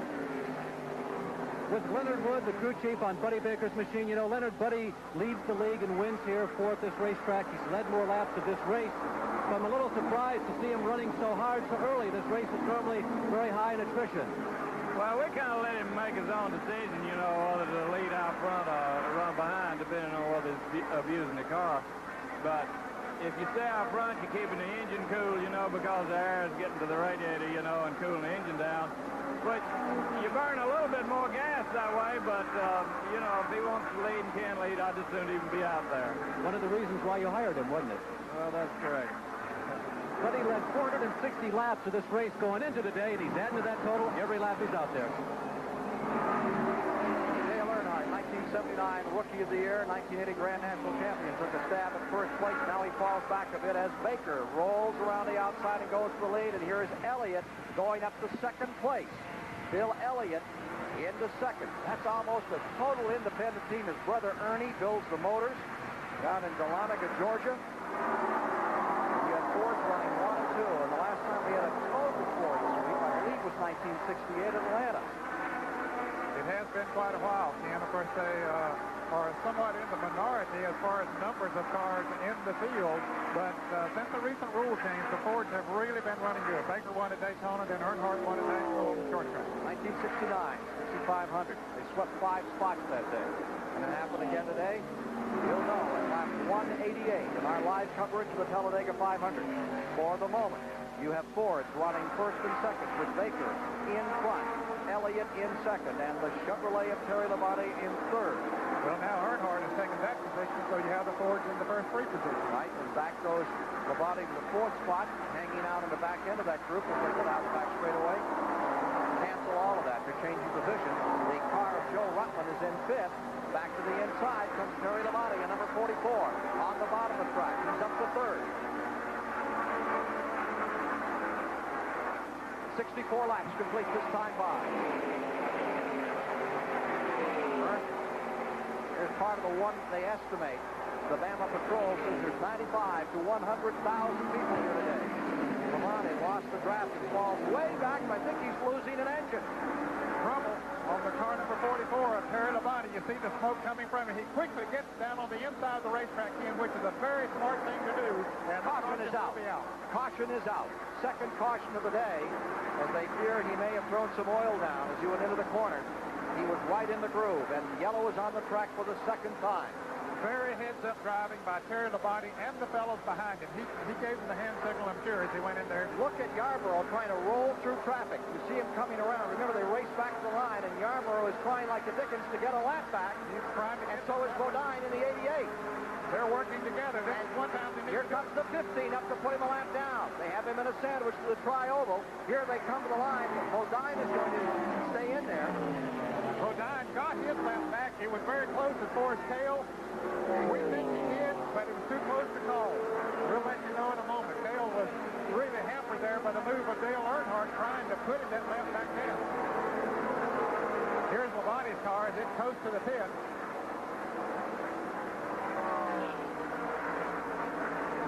We may have a replay to take a look at what happened to Terry Labonte at just about 200 miles an hour. Let's watch what happens here. He's right up in the groove. That's not, that is, there you see him on the inside. As Cale goes past on the outside, Neil Bonnick's running right on Cale Yarborough's bumper. but you can see what he was looking at, the smoke as he came up on it. We have seen cars that smoke worse than that, but it really blocks the view of the drivers as they come up on a smoking car, and that's always a big concern. But Labonte very alert. They got the car down on the inside of the racetrack, and the others saw his signal, got on the outside. And we understand that Cale did get his lead, get back in the lead lap. Let's go to Mike Joy pit.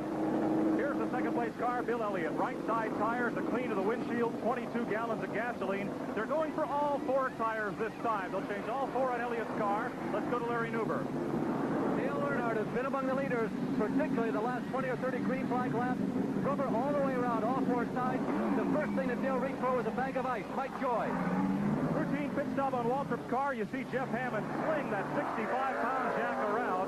Waltrip gets a soft drink, water, throws some on the windshield to help clean it as they will change all 4 tires of the Junior Johnson Chevrolet driven by Darrell Waltrip. The defending champion, Darrell Waltrip there, just getting back out. Again, it looks almost as crowded in the pit area there as those 100,000 people up in the grandstand here, but the drivers do take advantage of these caution periods to come in and change those tires. This is the first time we had the opportunity to change those left side tires, and as both of our pit reporters said, the drivers that are in now are changing all 4 tires during this caution period. Here's Buddy Baker. He apparently is back out first, right behind the pace car. What a misfortune for Terry Labonte. They really thought they had it gathered up. Late yesterday, everyone was saying he was the driver to watch.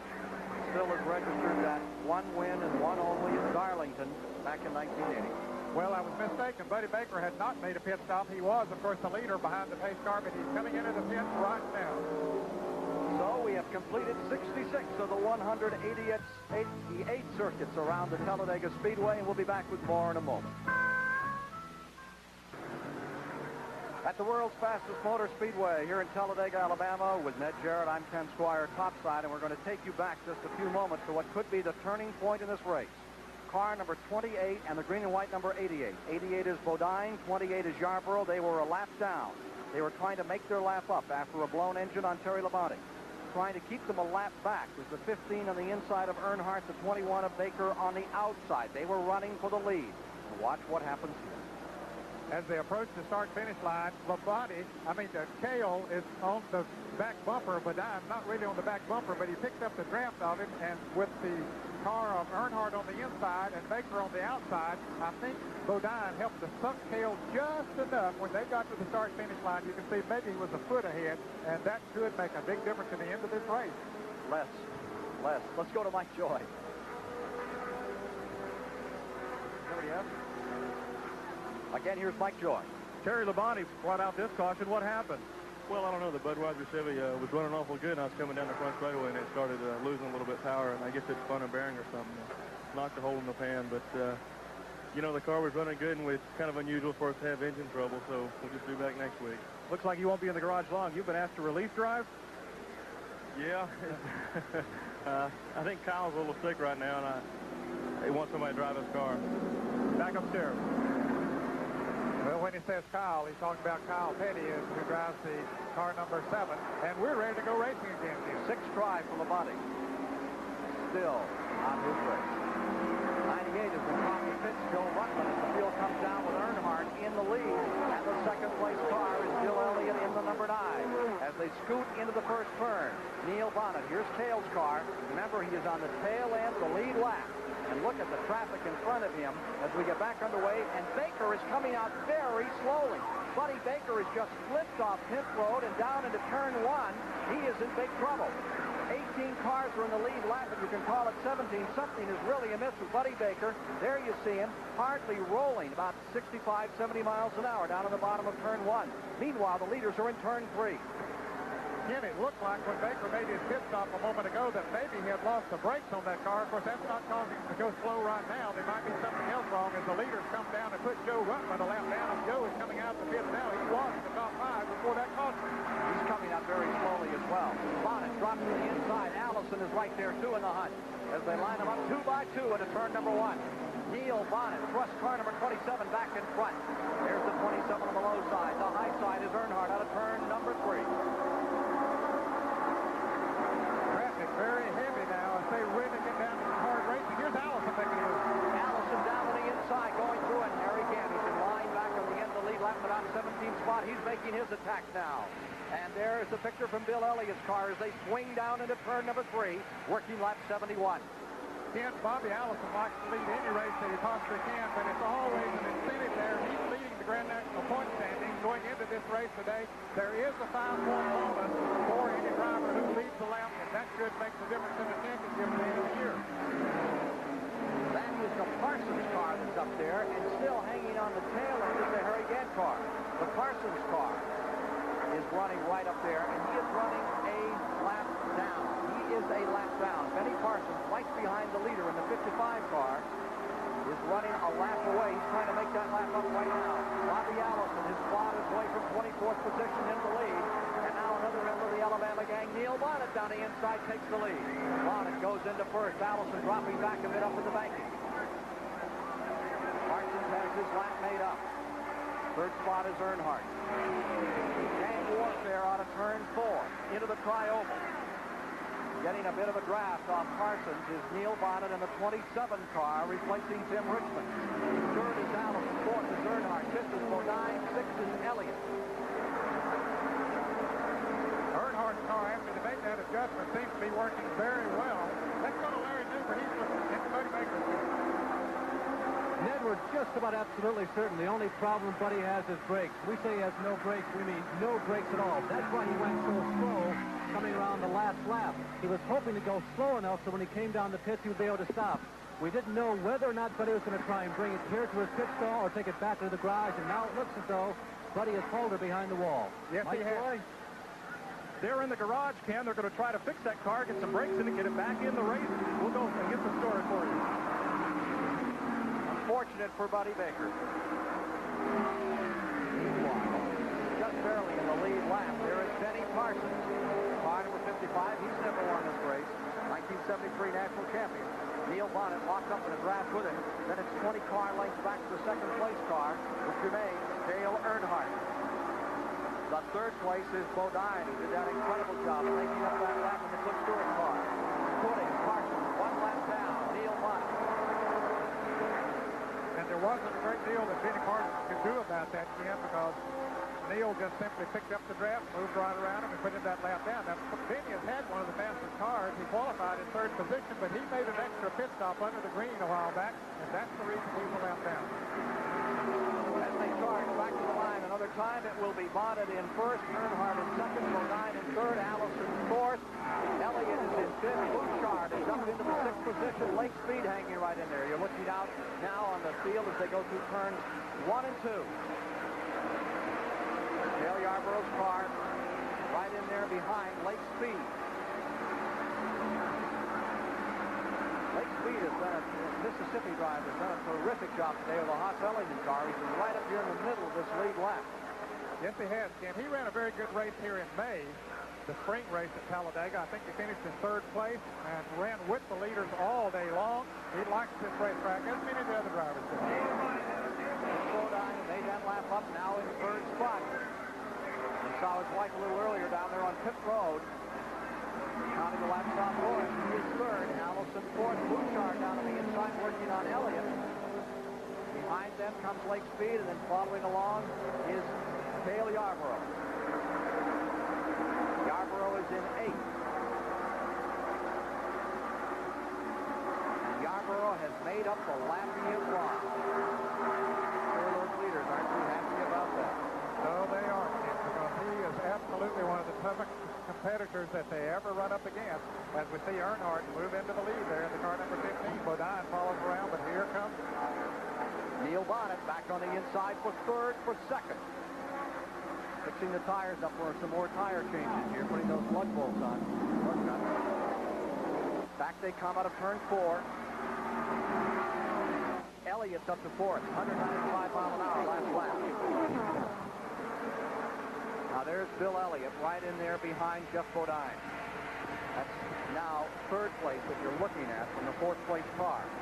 Bill Elliott out of Dawsonville, Georgia, the Lanigan area. Look how close Neil Bonnet is running on the back bumper of Dale Earnhardt. Now that is drafting at its best. He drops back just a little bit as they go into the turn, drops about a half a car length below him, but as they accelerate off the turn, then he's able to move right back up on him. That is doing a good job of that.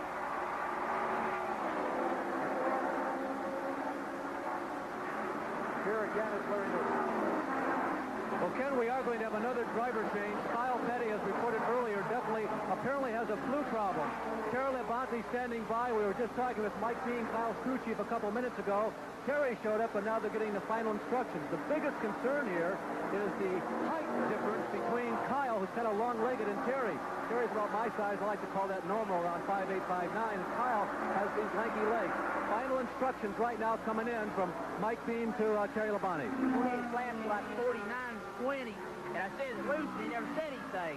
So I said, well, you know, we'll just wait to have it caution. And I said, is it loose? He said, I'm sick. I said, okay, you know, so we'll just go by it. You know, if they have the caution, and I'll ask them, okay? It is Kyle's decision. He'll be making that decision from the cockpit. Lake Speed is running the Haas Ellington car up in 5th position, car number 1.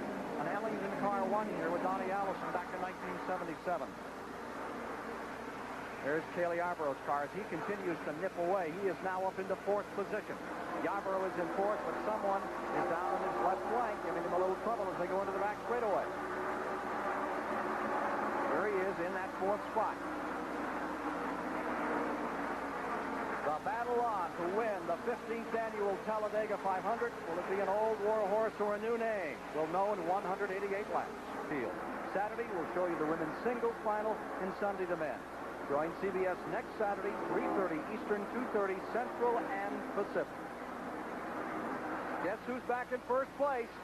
Made his lap up, and here in our live coverage of the Talladega 500, Cale Yarborough is again showing the way with Neil Bonnet driving the Tim Richmond car in second. Morgan Shepherd has retired.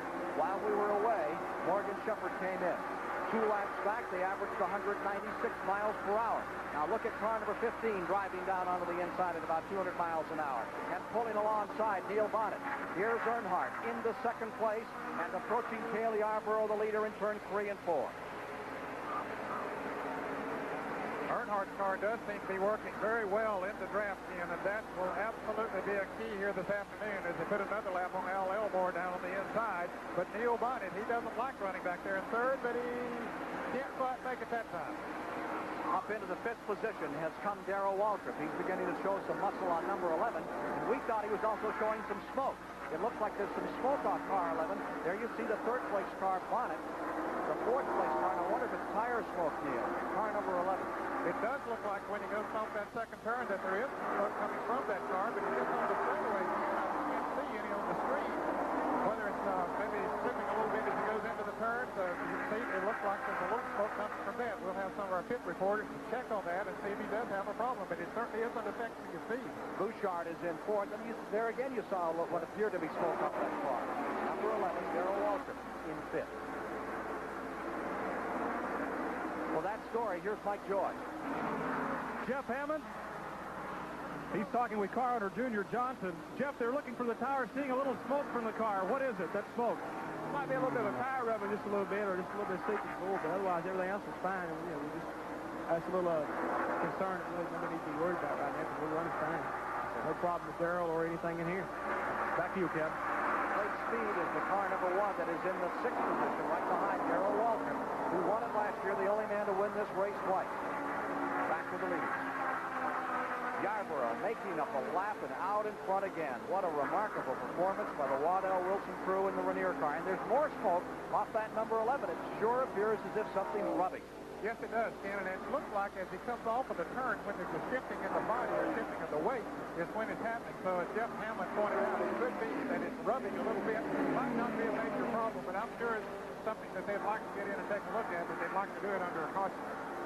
Bill Elliott is back to 7th. Richard Petty is in 8th. Bo Dine is back there in 9th. And Kim, now that Cale Yarborough has moved out front, the pace has picked up. The last lap around, he ran 197.8, where they were running about 196, and someone else was leading. That was lap 85, 103 remaining. We've had 2 cautions thus far. 14 cars have retired. Like spotters, number 76, has fallen out, and the latest retiree, Morgan Shepherd, was the 14th of the 40 cars that started. Latest report has 15 cars in the lead lap. David Pearson is running in the tail end of the lead lap in 15th position. Running 14th is Harry Gant, and 13th on the overall is Mark Martin. Back to the leaders. Buddy Aaron's in car number 67 going a lap down. Buddy has a new type of a fan club. He's got a guy from Pennsylvania that has set up a fan club that's been joining. Every bit of the money goes into his racing operation, so that's going to help Buddy out a little bit. He doesn't have a major sponsor. Meanwhile, running all out back, free and lonesome, Al Almore, the 24-year-old driver who's making his first try at a super speedway today. Staying in it, staying out of trouble, and that's what counts. He's hanging right in there, and when the cars have lapped him, he's moved down out of the way, as he was told to do in the NASCAR drivers meeting, and doing a good job. Is that Ron Bouchard coming in and making a good move? 1981 winner right there. Remember, he made that dramatic move under Waltrip and Terry Labonte. Well, he knows what that's all about down there. He's been there before. Running side by side with Earnhardt is Ron Bouchard from Pittsburgh, Massachusetts, number 47. We had a little problem with our signal that day and went black towards the end, and he's falling back a bit now. Father of the Pittsburgh man, slightly perplexed. The television set, or attempted to put it through the wall. When that car came to the finish line, we had no picture that day. Trust that won't happen today. It looks like we're in for another typical Talladega finish. Well, Ken, the reason that he's falling back there, he tried to make that move on the inside, trying to move up into second position, and once he got out of line, they were all grabbing into each other. They were able just to pull right on around him, and that can happen. Sometimes you get left out there hanging out, and the others go on by you. So you have to be very careful when you make that move. I would imagine those spotters around the track were really watching that car number 11, the one that is in fourth position, the one of Darrell Waltrip right there. You see him running just behind Cale Yarborough, Dale Earnhardt, and Neil Bonnet, because he is showing smoke each time around. And if there is something rubbing with these kind of speeds, it doesn't take very long for a tire to really change shape. Well, it really doesn't, and it would depend a great deal on whether the rubbing would be on top of the tire, on the flat surface of it, or on the side. There's very little rubber on the side. As we see it again, as he comes off of the turn, that's when it seems to be the worst. There's very little rubber on the side of the tires, and it wouldn't take long for it to rub through, but I suspect if it comes off the turn, that the body is going down on the tire and causing it. Now, I don't know, Ned, if this is a sight job, but Lake Speed has complained via his two-way radio and then on to NASCAR that Waltrip is leaking oil. And Lake Speed is claiming that his windshield is spattered with oil. Okay. That's that car right in front of Bill Elliott. Yes. Well, Bill, if you mind pulling up, we can take a look at his windshield. He can't hear us during the course of the race, but there's the car that has signaled on his own radio. Maybe he did hear you. He pulled right up. That he is getting some oil off car number 11. That has been reported in NASCAR, and see what happens here. Well, it's a little strange. Most of the time there's an oil leak. You would see it on the straightaways as well as in the turns, and we're only seeing that on the turns, but I don't know. How about on the valve cover? Well, it could be. Awfully low. It's way back. Yes, it is. It's towards the rear end of the car. Of course, now it could be that it would be a rear axle seal or something like that leaking a little bit. Meanwhile, the leader remains. Cale Yarborough up in that first spot. He's come from a lap back and fought his way back into this position over the second place car, the familiar yellow and blue colors of the tough customer Dale Earnhardt. And here comes another approach from Waltrip now, the only man to win it twice. He won it last year and won it in '79. He's right there barking. And now it looks like there's a little more smoke going from a car and dropping down on the inside. Definitely smoke coming from one car, and he got out of the... It might have been Lake Speed, or it might have been... It is the car number 1 off Lake Speed. Lake Speed's car, the one who was complaining that his windshield was being covered by a foreign matter. He is now on pit road in the Haas Ellington car, the team that won here in 1977. Still, Yarborough in front, excuse me. Again, Ken, Lake very alertly got the car down out of the line of traffic so that it did not dump oil. We see the smoke coming from Darrell Waltrip's car once again as he comes off of that turn. But Lake Speed very driving, getting his car into the pit area safely. Speed's car is down. Remember, he's been running in 6th position. Working on it now. Meanwhile, Cale Yarborough, trying to win the Talladega 500 for the first time, stays in front.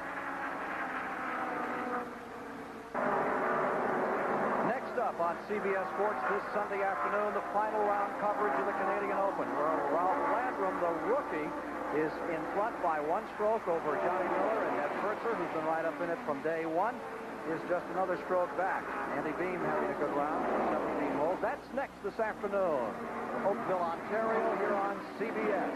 Will a rookie win there? Will a rookie win here? Cale Yarborough, a veteran, has never won it. He's currently leading. We have just received the halfway marker on the field. They are halfway, and we've had a report from the backstretch of a light spattering of rain. Another factor, now that we are halfway, if it should start to rain, they could call it at any time then. Yes, they could, Ken. Of course, they make every effort to get in every lap of the race that was advertised. And even though there have been some clouds floating around here today, everybody felt that there would be an excellent chance, of course, completing the full 500 miles. Well, there you see 95 of the 188 laps complete. 93 to go, 252 miles down, 25 lead changes. Looking at 60, 70 a few years back. Average speed down considerably from the 174 miles an hour that Lenny Pond cranked out when he drove a Harry Ranier car to victory lane here in 1978, 77. And now Cale Yarborough is trying to give Ranier another win. And Kim, those lead changes that we're seeing on the leaderboard there do not include the number of times that they changed somewhere around the racetrack. That is on the official lead changes back at the start-finish line. Cale Yarborough is in first. He has made up a lap. Most dramatic fashion, as you saw a bit earlier here in our CBS flag-to-flag coverage. The second spot remains with Dale Earnhardt. Holding on, hugging second place, and right behind him comes Darrell Walterman in third position in car number 11. And there's Neil Bonnet driving in Tim Richmond, number 27 in fourth. And we have pit stops coming up very shortly here, Ken. There'll be scheduled pit stops. In fact, Jeff Bodine has already come into the pits. Remember, he ran out of gas a little bit earlier. He's not going to take that chance again. That fifth spot is Bill Elliott carrying our second CBS onboard camera. There's Bill Elliott looking at the fourth place car. We might get a look here at that smoke they were talking about off car number 11, Darrell Waltrip.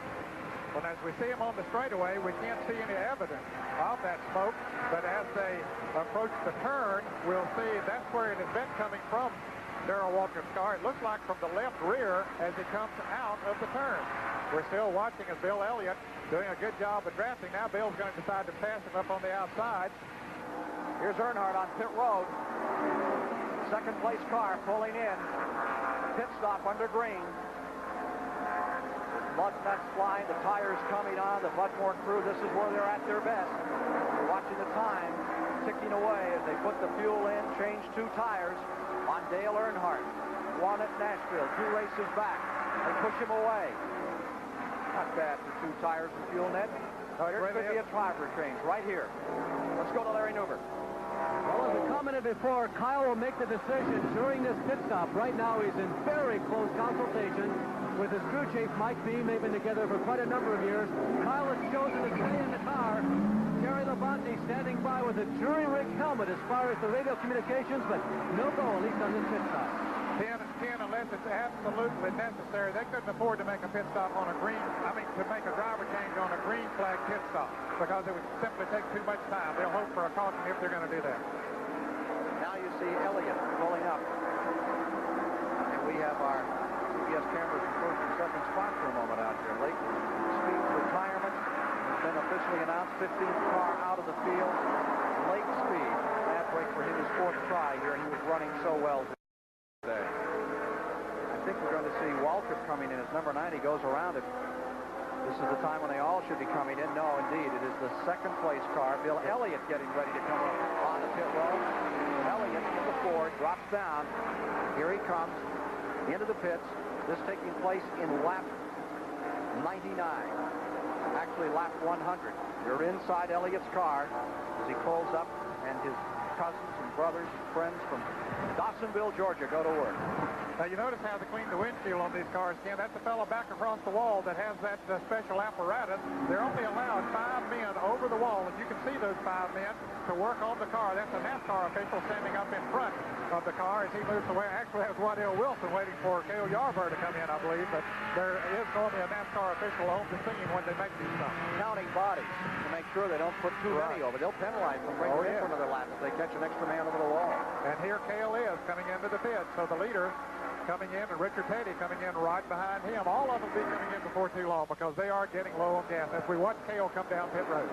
Now, part of the way you make up time is being very smooth getting in and getting out. It isn't just the pit stop itself when those men come over the wall, those tire changers and jackmen go to work. But if you have a really good driver who is consistently quick on getting in and out, uses the brakes properly, you can make up 3 or 4 seconds. And his second here is 300 feet on the racetrack. It can make a big difference in how quickly you're able to accelerate, not break the wheels loose. We see Cale, he made a 16.1/10 second pit stop. Very good. Richard Petty beat him a little bit because Petty came in behind Cale. Now Cale is going out on the racetrack behind Petty. So he has some catching up to do. And whether that difference was on pit road or whether part of it was in approaching the pits and going out. Richard Petty coming back to full steam. He's won here once. The man in front is the man who's only man to win it twice. There he is, Waltrip at number 11. And Harry Gant is very much up in the hunt now. He is being shown in 5th position overall. And they're saying there's a crack developing in Bill Elliott's front windshield, and there you see it. Crack beginning to develop. The stress on those windshields as they batter through the wind at 200 miles an hour. It's a wonder. Remember one time Cale Yarborough had one land in his lap before they put those 3 stress boards in back of those windshields. It can happen. There is a lot of pressure there, but if one has to crack, the one in Elliott's car is the best place. It's on the right-hand corner. Waltrip ready to pit. And Harry Gant ready to pit. We'll see if they take a look at what might be causing that smoke. Of course, their greatest concentration will be on changing right side tires and gasoline. Mike Joy is there. Here's Walter bringing the car down to a stop next to the pit wall. Jeff Hammond puts the car in the air. Henry Benfield adds the gasoline, and Waltrip gets a drink as they service the car. This is the only break these drivers get in the running of a 500-mile race. They are not going under the hood to check on that possible oil leak problem. Let's go to Ken Squire. Back comes number 11, Cale Yarborough. There you see the 55 and the 33 rolling out. And the number 3, that number 3 is the Richard Childress car. Ricky Rudd controls of that. He'd love to pull an upset here today, and they've been running well. He got his first victory ever a couple of months ago at Riverside, California on the road course. Leader pitting, number 27, Bonnet coming in. The Richmond car. They changed 3 members on the crew just about 4 races ago. They've had 2 third places, a win, and 1 DNF. They're doing something right down there on that car. Yes, they are. Tim Brewer, a young crew chief, worked with Junior Johnson several years ago. Actually, he started his career with Richard Childress, then went to work with Junior Johnson. A couple of years ago, went to work with MC Anderson when Cale Yarborough was the driver there. And then, of course, this year when MC Anderson sold out his racing operation to Raymond Beadle, he went with him. And now Eddie Tharp and Barry Dodson and Pete Peterson from the old team have joined the new team. And the team seems to be really working together. Here they are coming back out. Good Richmond's best finish in this race was 7th his rookie year here. Neil Bonnet is now, as we mentioned before, driving that car after Tim Richmond had something into his eye and had to be taken out of the car. Now there you see Benny Parsons and Harry Gant. And the patrons on that car, the Vandals are not here today. Jimmy Vandal in the hospital and her friends trackside as well as in the racing area down there. Wanted to know she is missed today. Done a lot with motorsports and with those 2 cars in the past several years. They certainly have. Bobby Allison is being shown as the leader now. Now, Allison is not pitted. Remember, a little earlier here this afternoon when they made their pit stops under green, Allison went about 4 or 5 laps longer than any of the other drivers. That could work to his advantage here as we go on in the race. They run him out of pace is what they say, and keep him just a little bit different from the other cars in the racetrack. And here he is pitting right now. Bobby Allison, the leader of the Alabama gang, the leader in the Talladega 500, coming out of pit road. CBS Sports live coverage of the Talladega 500 will continue after this word from your local station.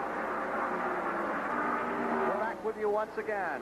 Some 100,000 looking on at another great NASCAR Grand National Battle. This one at the Alabama International Motor Speedway at Talladega, Alabama.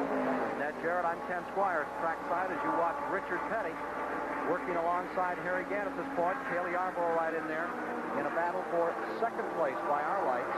The leader overall in the event we have is Dale Earnhardt at the present time in car number 15. Now here's Harry Gant for the first time today in the Hal Needham car beginning to move around, and here is a picture of Richard Petty. nicely taken for you. As the battle continues, a little further back in the field, Cale Yarborough's car right there with Richard. He gets a bit of an advantage. There are your leaders, first and second, Earnhardt and Jeff Bodine. My, what a day Bodine is having. He really is, Ken, considering the fact that he ran out of gas early in the race, got a lap down, very alertly made it up when the caution was coming out, and has been running right with the leaders ever since. Joe Ruttman comes out very slowly on the pit road down into turn number 1. He, like Baker earlier, limping. He's trying to pull up on the bank, sort of clawing his way up, having some problems. In turn 1, Ruttman, who was running well up in front for a while. The leaders down the back straightaway, Earnhardt, Bodine. As much a story as the race continues to be the weather. Have a big buildup of clouds that look a little formidable off the back straightaway here. This race has never been short-ended by weather. We are now at 108 laps. Dale Earnhardt, the leader. Jeff Bodine in second. 1980 Grand National Champion. Here are two drivers, Ken, that got experience taking the hard knocks, so to speak, on the short tracks around the country. Jeff Bodine, growing up in a racing atmosphere. His dad ran a racetrack in New York, and so he was around them all of his life. Big winner in modified sportsman-type competition. Earnhardt, winner in late model sportsman dirt track racing. And they really paid their dues. They deserve everything that they're getting in the sport today. Dale Earnhardt seeking his 9th career win here today. And that car seems to really be tickled by this track. It just seems to settle in and look so comfortable out there. That's part of the problem with this track that you pointed out earlier. The minute you begin to feel comfortable here, it can turn around and fight you. It certainly can. You have to always be concentrating 100%. You can never let your thoughts go away just for a second, because it could mean disaster for you. Let's go back a little. In the 3rd position now, it is Cale Yarborough with 4th, the Richard Petty car. Going 5th is the Neil Bonnet car. In this flock of automobiles that are running, that's the tail end of that group. Into the back straightaway. Back with the leaders. Earnhardt, Bodine, and they seem to be building up a bit of an advantage. They have now, what, 2.5, 3 seconds? Yes, they do have, and I expect that that's sort of a planned situation as far as Bodine is concerned. He seems to be content running there on the back bumper of Dale Earnhardt. It's working well for them. They're able to gain a little bit on those drivers who are running back there in the 3rd, 4th, 5th, and 6th position. They'd like to pull away if they possibly could, and the only way they can do that is to work together, not race with each other out there side by side, because when one car pulls down, as we're seeing right there, it slows them all down. Let's go back to the trenches. Here's a report from Mike Joy. Buddy Farrett, that 3,700-pound car gets real heavy when you have to push it the whole length of pit road. What happened? Well, not only do we have a fast pit crew changing tires, I think we could win the 100-yard dash. No, you know, when you get behind, we had a vibration in the transmission, and it vibrated a bolt off or something in the shifter. So we're having to start in high gear, and Joe was going to pit in front of Bobby, and Bobby kind of got up behind him. Instead of darting down the pit road, he went on around and ran out of gas right here on the front straightaway. So, you know, it's just not our day. Just hopefully we can hang on and finish up so we can have a race car at the end of the race. Joe's doing a good job. The car really runs strong.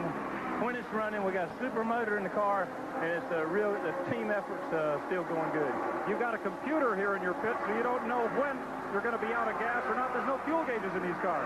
We can't blame it on the computer because my computer operator just came up to me 5 laps prior and said, you're going to run out of gas.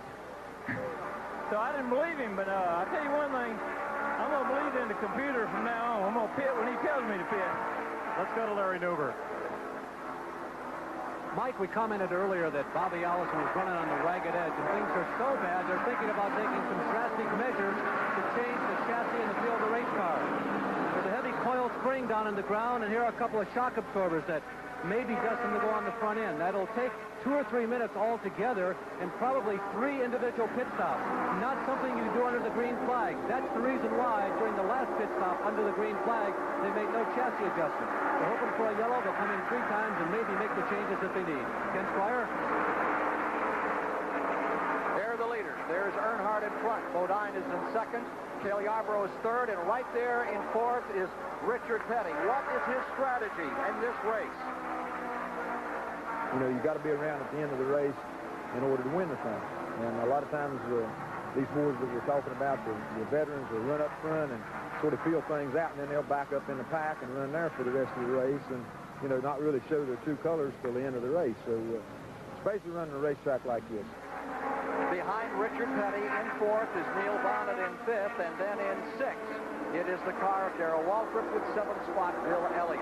We are now at 114 laps complete, 114 down, 74 to go. Ken, not long ago, those front two cars of Dale Earnhardt and Jeff Bodine were running about almost 3 seconds ahead of that pack behind them. But now with Cale Yarborough moving up to third place, he's proven he's one of the fastest cars here today. They're closing in. 1 6/10 seconds net between the second place car, 88 Bodine, and number 28 right there, Cale Yarborough, who, as we saw at Michigan, you never can count out of these things. He just keeps coming back. And there in fourth is the great Richard Petty.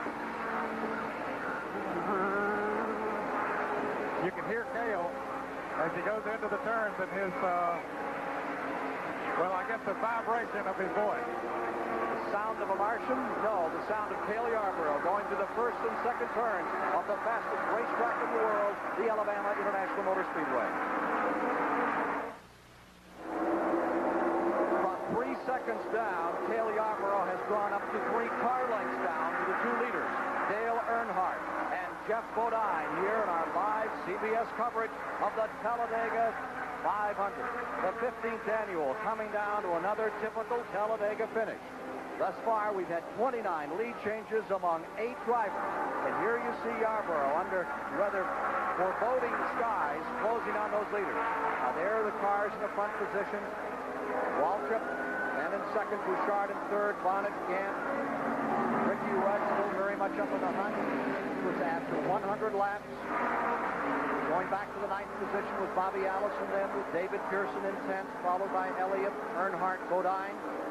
That pretty much was the lead lap, and there was the rest of the field. That was at 100 laps. Cars still running in the race. We've got 15 cars retired. Battle for the lead. And it is a tough one as Yarborough begins to make his move. And Earnhardt does not want to relinquish. Back again goes Earnhardt on the outside. What a battle for the lead. Here they come down toward the tri-oval in front of the pit area. That is the battle for second, and Earnhardt is going to go for first. Bodine is pulled into first. Earnhardt is in second. Cale Yarborough in third. Meanwhile, let's take a look at Bill Elliott's windshield. He's running back in the 7th position. Doesn't look good, Ned. And a moment ago, we saw a crack in the right hand side of it, but now you can see there are 2 cracks on the right side. That's the one we saw earlier, but now there are 4 cracks on the left side. That could become a problem for Bill Elliott. Meanwhile, the battle stays up front. A quick report in the pits. Here's Larry Newber. Let's go to Mike Joy at this time. Ernie Elliott, that crack in the windshield from our CBS race cam in your brother's car looks to be getting larger. What's the story there? Well, we just had a report. I've sent a guy down there now to monitor it and see how bad the crack is. And we're just going to we've already made the preparations to change the windshield, so right now we're just going to monitor the situation on your camera, and if it gets any worse, you know, if it gets to the point that we feel like it's unsafe, then we'll go ahead and change it. But right now we're just going to try to wait on a caution to make a change. How long should it take you to change it if you need to? Oh, under a caution, we can change it, you know, easily without losing a lap. It usually takes about a minute and a half to change the windshield. Let's get on to Larry Newber. Mike, the best time to talk to the crew chief of a Grand National stock car is when its car is leading, right there, O'Brien? Well, that's a better time to talk to them, and right now we are leading, I think, and we're just biding our time. We got a lap down, but we beat them back on the yellow flag, and now we're back in contention, so everyone in the field is happy. Darrell, did you have any conversation with Jeff Bodine following that race back to the stripe? Well, I seen what happened going in one, and I started hollering to him to try to beat him back in any way possible. That's the only way you can do it on a track like this, because the cars are so equal that one car just can't run off and leave one, so you have to draft by them, and that's where you get your laps back. You're right there. Jeff Bodine has just lost the lead to Richard Petty. Well, we're still in contention. We're still in contention. They're side by side. Good racing up top, Ken and Ned. Richard Petty has taken the lead. Now he's losing it again to Jeff Bodine. Petty, for the first time, showing the authority of car number 43. And he and Bodine are going at it wheel and right behind him is Neil Bonnet. And Ken, we've talked about the Fords being 3 up front. Now we have 3 Pontiacs that are running first, second, and third. Those Pontiacs had to fight their way into there. The Buicks and the Pontiacs have been, and now they're 3 wide. Look at Earnhardt on the inside. Bodine in the middle. Now up on the outside. Petty takes the lead, and Neil Bonnet comes with him. There is Darrell Waltrip and then Cale Yarborough in that group. One thing that Dale Earnhardt does not lack, and that is nerve. If he wants to make a move, he sees a hole, he goes for it. Yarborough in 6th, going for 5th. Right in front of it, number 11, Darrell Waltrip, the defending national champion, defending winner of the Talladega 500. 200 miles an hour down into turn number 3. Yarborough puts it right up on the side of the barn. There is Kathy Bodine looking on. Keeping track of the time on car number 88, which now finds itself fighting off Darrell Waltrip. You can see her sort of urging him on now, Ken, as he can't find her position. He's 4th. Bonnet making a move for the lead. There is Petty in 3rd, Bodine in 4th, and Bonnet just squeezed down to the inside. Moved that steering wheel just a tickle as he went after car number 15, Earnhardt, and then decided to slip in and draft him down the back straightaway. Now here's the place to pass, going into 3. Will he take the shot? It's been a quick draw finish time after time, and it looks like another high noon shootout is on its way at Talladega, Alabama. Canadian Open later this afternoon here on CBS. Earnhardt in front, Bonnet in 2nd, and the Giant, Richard Petty in 3rd.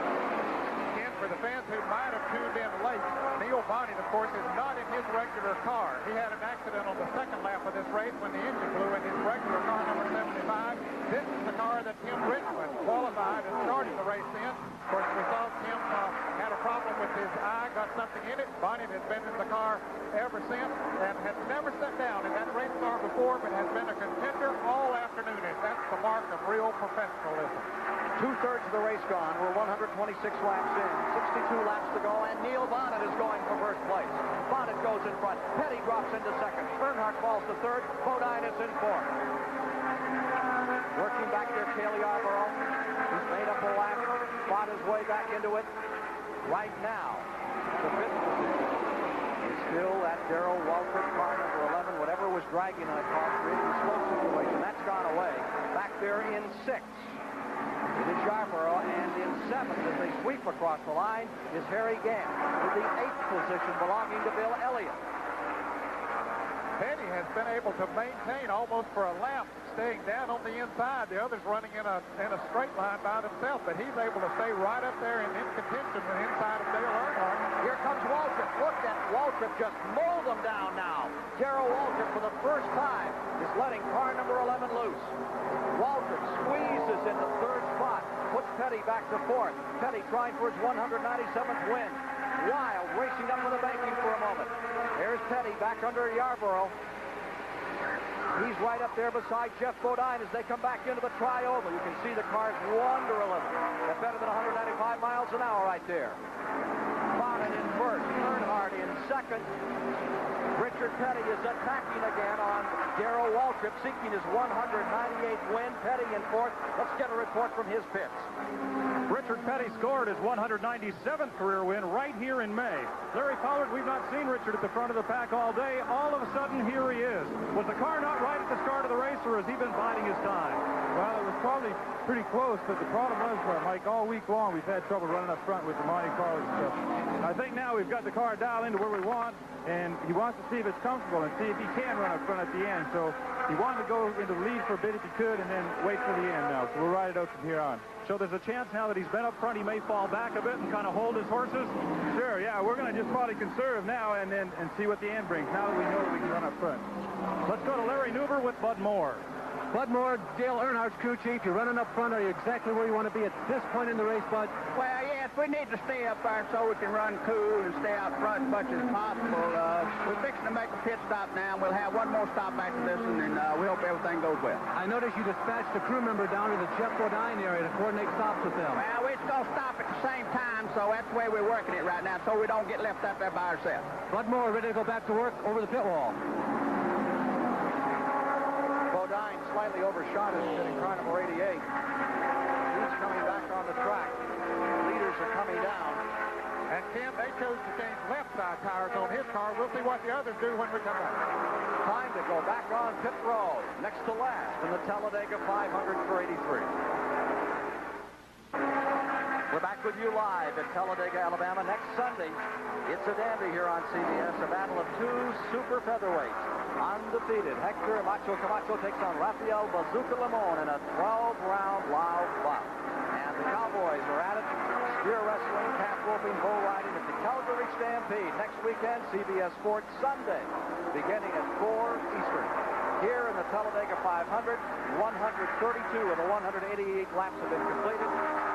Darrell Waltrip is in front. Neil Bonnet driving the 27 is in second. We've just had our 16th retiree from the race. And that was David Pearson of Spartanburg, South Carolina, having some sort of mechanical problems with his car. Of course, David's the second highest winner on all Grand National races, only second to Richard Petty. And he's never won this race. He's come in second. He's done in the pole.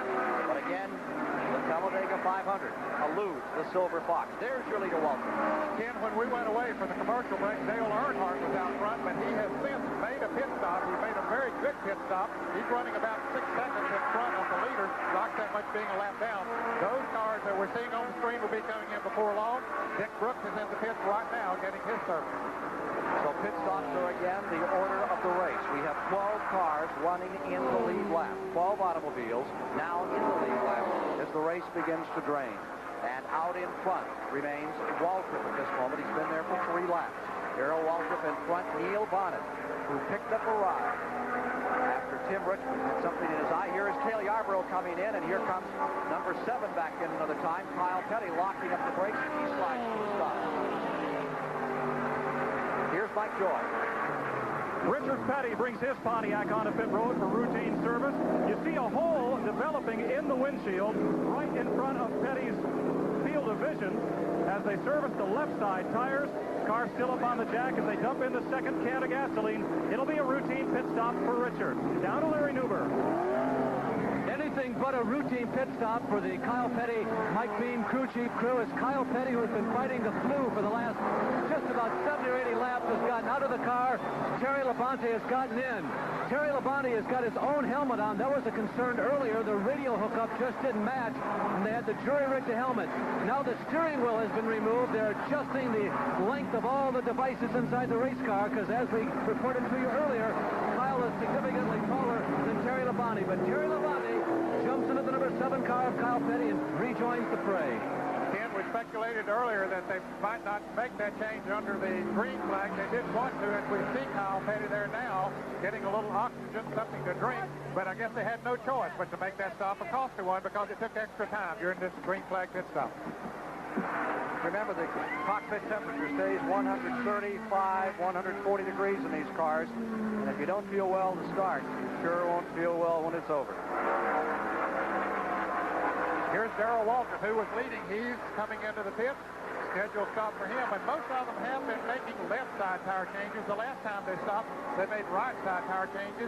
And on this high-banked racetrack, there's almost as much pressure on the left side as there is on the right side.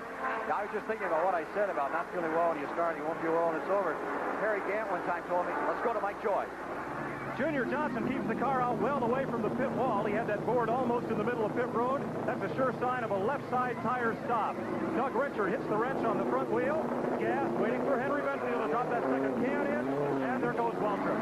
Harry Gant one time told me that the best way to cure a cold is to go out and run in a race car for a couple of hours. There's Kyle Petty. Didn't work for Kyle Petty. Well, I have known race cars to be good medicine. I have gone into a race with the flu or a bad cold or something like that, but and come out of the race feeling good. Now there you see the windshield in Bill Elliott's car, and now he's taken a hit as well down below. You can see a bullet hole there on the bottom side as he took some piece of small debris. That windshield begins to look real serious. They've taped up some of it. The question is, will it stay? He's staying right up in the lead lap at the present time. Yes, he is. And one of his crew members is looking at one of our CBS monitors just to see how bad it is, because with him zipping around out there at almost 200 miles an hour, they can't tell how bad that windshield is. So they have him down there taking a look at it, hoping for a caution that they might be able to change it during the caution. And here we have a battle between Jeff Bodine and Neil Bonnet. The 27 car Bonnet is being shown as the leader. They are now in the process of making pit stops. They have reported car number 3 in second place, which would be erroneous because Ricky Rudd has just pulled in as well. I believe the majority of the leaders have all come on pit road, and we'll bring you back up to date as who the top ones are. 12 cars running in the lead lap with 138 laps complete. Neil Bonnet reported up in front. Unofficially, they're saying Bobby Allison in second. Bobby has yet to make his pit stop. He's been running a few laps longer than any of the other cars. 5 the last time. Yes, he did. He gets an exceptionally good gas mileage on that car. Robert Yates, the engine builder on it, knows how to set it up, knows how to adjust that carburetor so he gets that good mileage. All right, we're getting down toward the finish. 138 laps are now complete in the Talladega 500. The finish coming up shortly.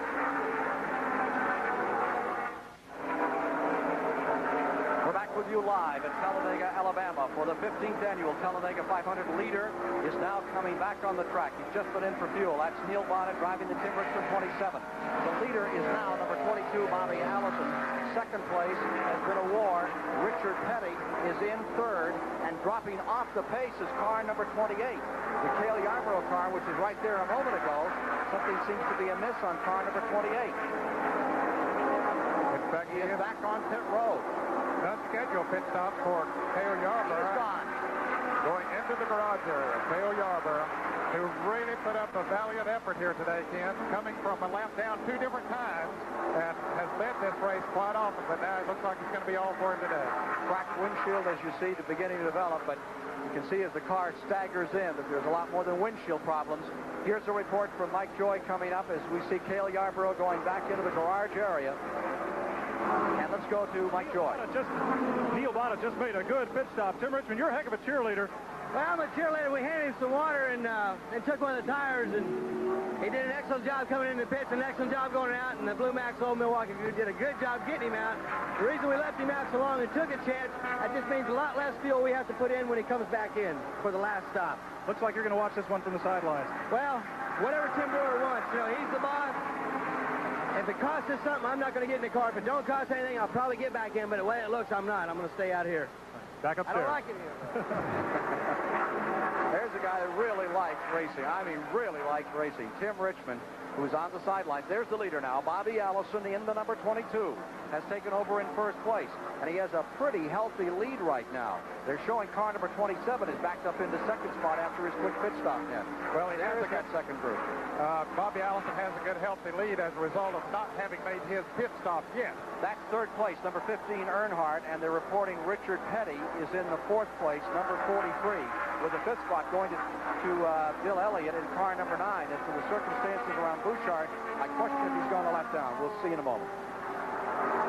Waiting for a report from Cale Yarborough's story. Boy, what a heartbreaker for him. Getting a word from him shortly. Cale really gave it a valiant effort today.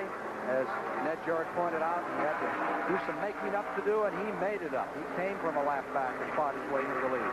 Bobby Allison, who had a dismal qualifying day, didn't make it the first day at all, came back the second day, and then was relegated to 24th position. He's trying to tie Cale Yarborough for the all-time overall win list. He has 76 overall wins. Yarborough has 77. Now there you see number 27 sneaking alongside Richard Petty. That is Neil Bonnet driving the Richmond car. They are showing Bouchard a lap down. And there is Bill Elliott's car, still hanging tough in 5th position. It looks like that windshield, we can see on the left front, is not getting any worse for it, Ken. Here's Bobby Allison in the pit. Car number 22, Bobby Allison. A scheduled stop for him They're changing left side tires on his car, as they did on most of the other front runners during this scheduled pit stop. But they got about 40-some-odd laps to go, Ken. They won't be able to go the rest of the distance here. They'll have to make at least one more pit stop for gasoline. He came into today's race with over a 200-point advantage over second-place Darrell Waltrip. That battle is expected to continue to stay hot all the way down to the finish. Well, Bobby Allison went 2 laps longer than did Neil Bonnet. Allison went 39 laps on this run, where Neil Bonnet went 37. Richard Petty was the next closest at 34 laps. Bobby Allison, who leads in the NASCAR Grand National standings by 202 points over Darrell Waltrip, is back on the track as we move down in the Talladega 500 to the last pit stop. One more to go for fuel.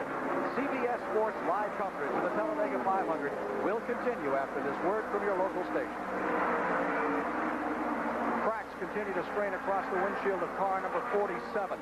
The car of Ron Bouchard, and a consultation flag has just been given to him. Here's a quick report from Larry Newber with Cale Yarborough. Cale Yarborough, it's become traditional on these CBS races. We talk to you at the beginning because you're usually up front. We talk to you at the end of the race. Well, it's not quite the end of the race this time. Well, no, I guess we spun the bearings or something. I smelled a funny smell last couple laps. And I was hoping it was somebody else, but it was me. But the car ran real well while we was running. These things just happened. Cal, it's very warm, at least up and down pit road today. How was it in the cockpit? Well, it's pretty warm, but it's a little bit overcast. It could have been a whole lot worse, but we could have made it. Since the crash on lap number 2, the race has been relatively incident-free. Track appears to be in good condition from down here. Is it also that way in the car? Yeah, the track's in good condition. It's a little bit slick, but the race was going super good. There's still a lot of strong cars in the race, but we were very strong. When we wanted to go to this run, I felt like I could go, but I know you got to be around at the end to win, and I was just trying to be around, but we won't be here today. Cal, quickly, you've been with the leaders most of the day. Who looks strong to you? I think Earnhardt looks the strongest right now. He's running awful good. If he goes all day, he'll be hard to beat.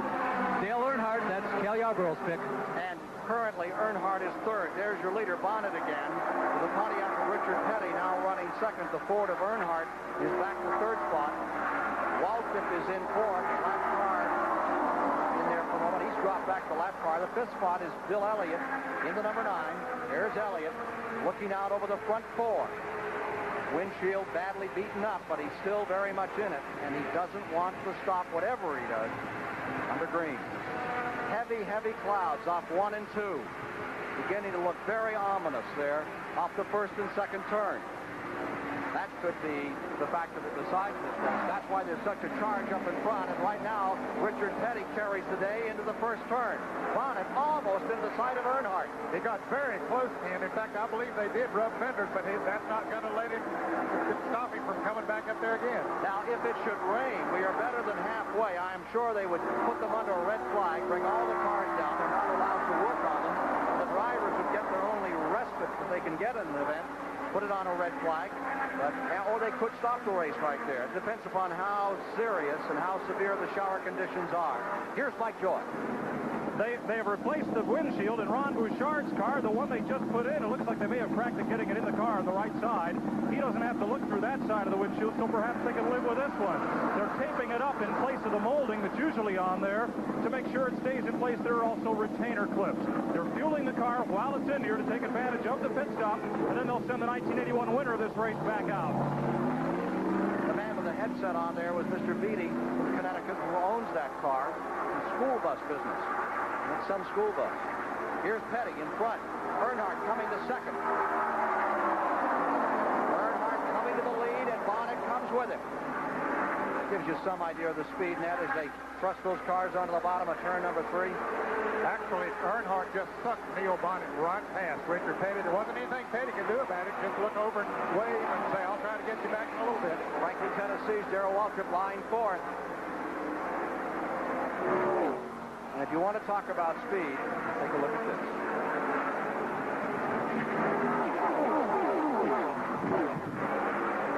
That third-place car remains Petty. The fourth-place car, that is Walton. Deployed in fifth is Bill Elliott. Then in the sixth position is car number 3. He's dropped back, and coming up is 33, Harry Gant. Gant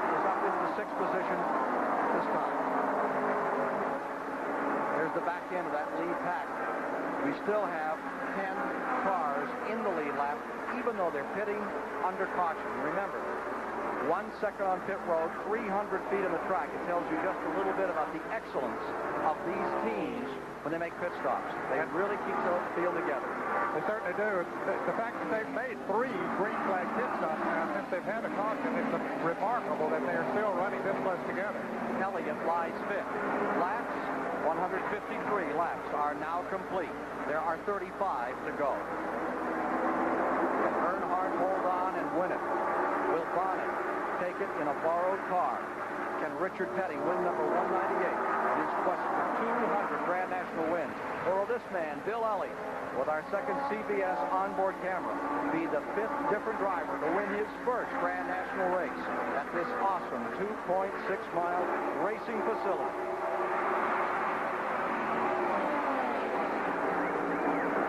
And now 154 complete. Petty going to the outside. And all of those drivers have been told on the radio that there is weather building up off the first and second turn and to get with the program right now. There you see Gann. He's come into 6th position in the Hal Needham Burt Reynolds car, and that one's beginning to roll. Gann has pulled up. He's been way on the back end of the tail lap, and now he's up into 6th.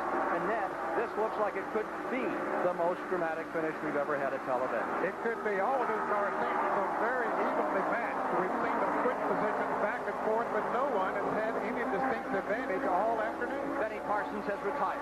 Benny Parsons, who has never won this race, his car number 55 at lap 153 has gone back behind the wall, and they have just announced that Parsons will not come back out. That is the 18th retiree. Pearson, Yarborough, Parsons, right in a row. The 16th, 17th, and 18th drivers to come out of this race. All the superpowers of racing see their problems here. Racing against time and against those clouds that you see off the first and second turn. And you can bet your bottom dollar that they see those as they go into the turn, and they know that there's a possibility that a shower could come, so they want to be right up front, ready to make the move in case that caution should come out. Well, that's at least a trash loader, and it could be a hog swallower over there off the first and second turn, Ned. Here is 15 Earnhardt, determined to hold on to the lead. Bonnet just as determined to give Tim Richmond something to cheer about today and take that car number 27 to victory lane for the 2nd straight week. Remarkable win a week ago in Pocono, Pennsylvania for Tim Richmond in this car. Again, as we pointed out to you, Tim Richmond had an eye injury early in the race, and his relief has been Neil Bonnet, who was in a crash on the very top of the race. In the second lap, we had 6 cars eliminated when Neil Bonnet lost an engine. Cars took evasive action, struck the wall inside, outside each other. It took Grant Adcox out of the race and several others. I think Bill Elliott here could be a sleeper for us today. He's been right there, running in the top 5 most of the day, biding his time, looking at those cracks on his windshield, but they don't seem to be getting much worse for him right now.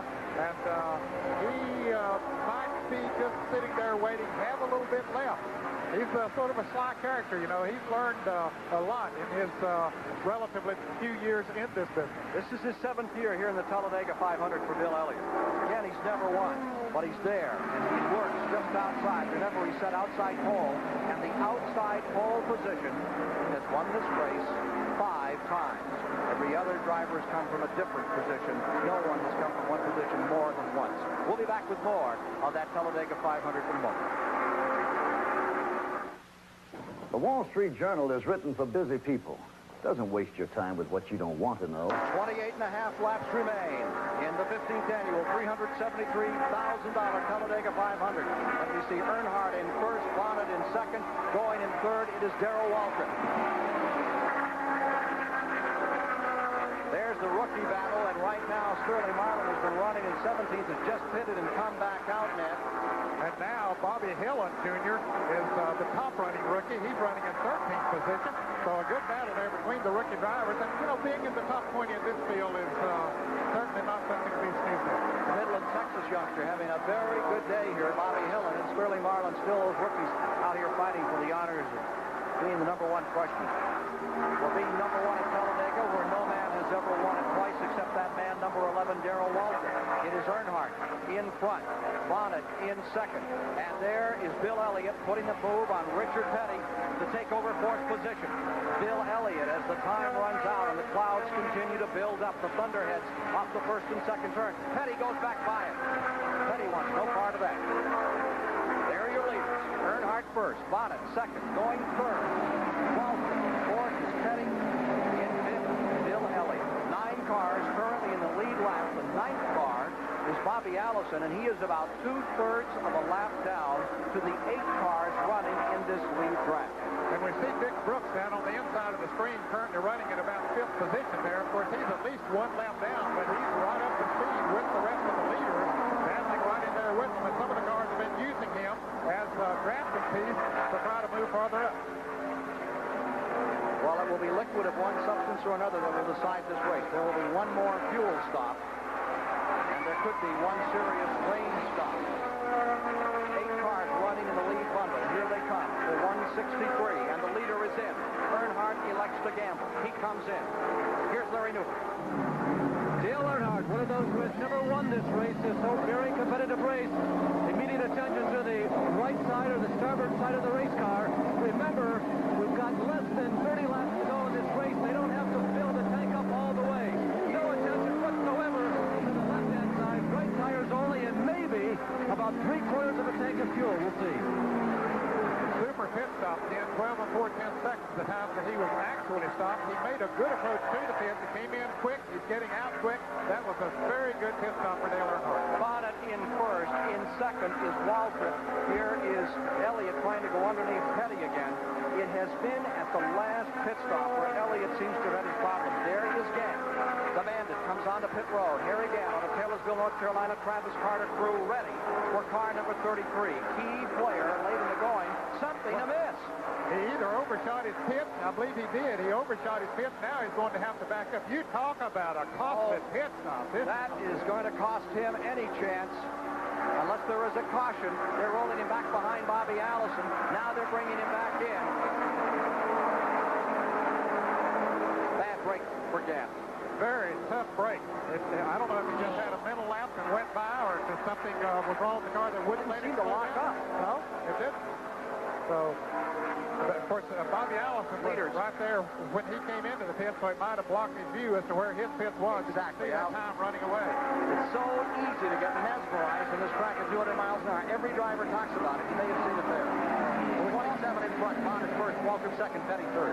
Again, we saw Bobby Allison in the pit. He's still there. They changed the windshield on his car and needs to work on it. Lap down, Allison. Allison goes a lap down. Bad break for Bobby. Bobby Allison seeking that 77th win. He's staying in the point battle, but not up here to be a winner in this one. Here's the man that is, Bill Elliott, car number 9, and it is a tough time as the windshields begin to get clouded with the oil, the residue from the track.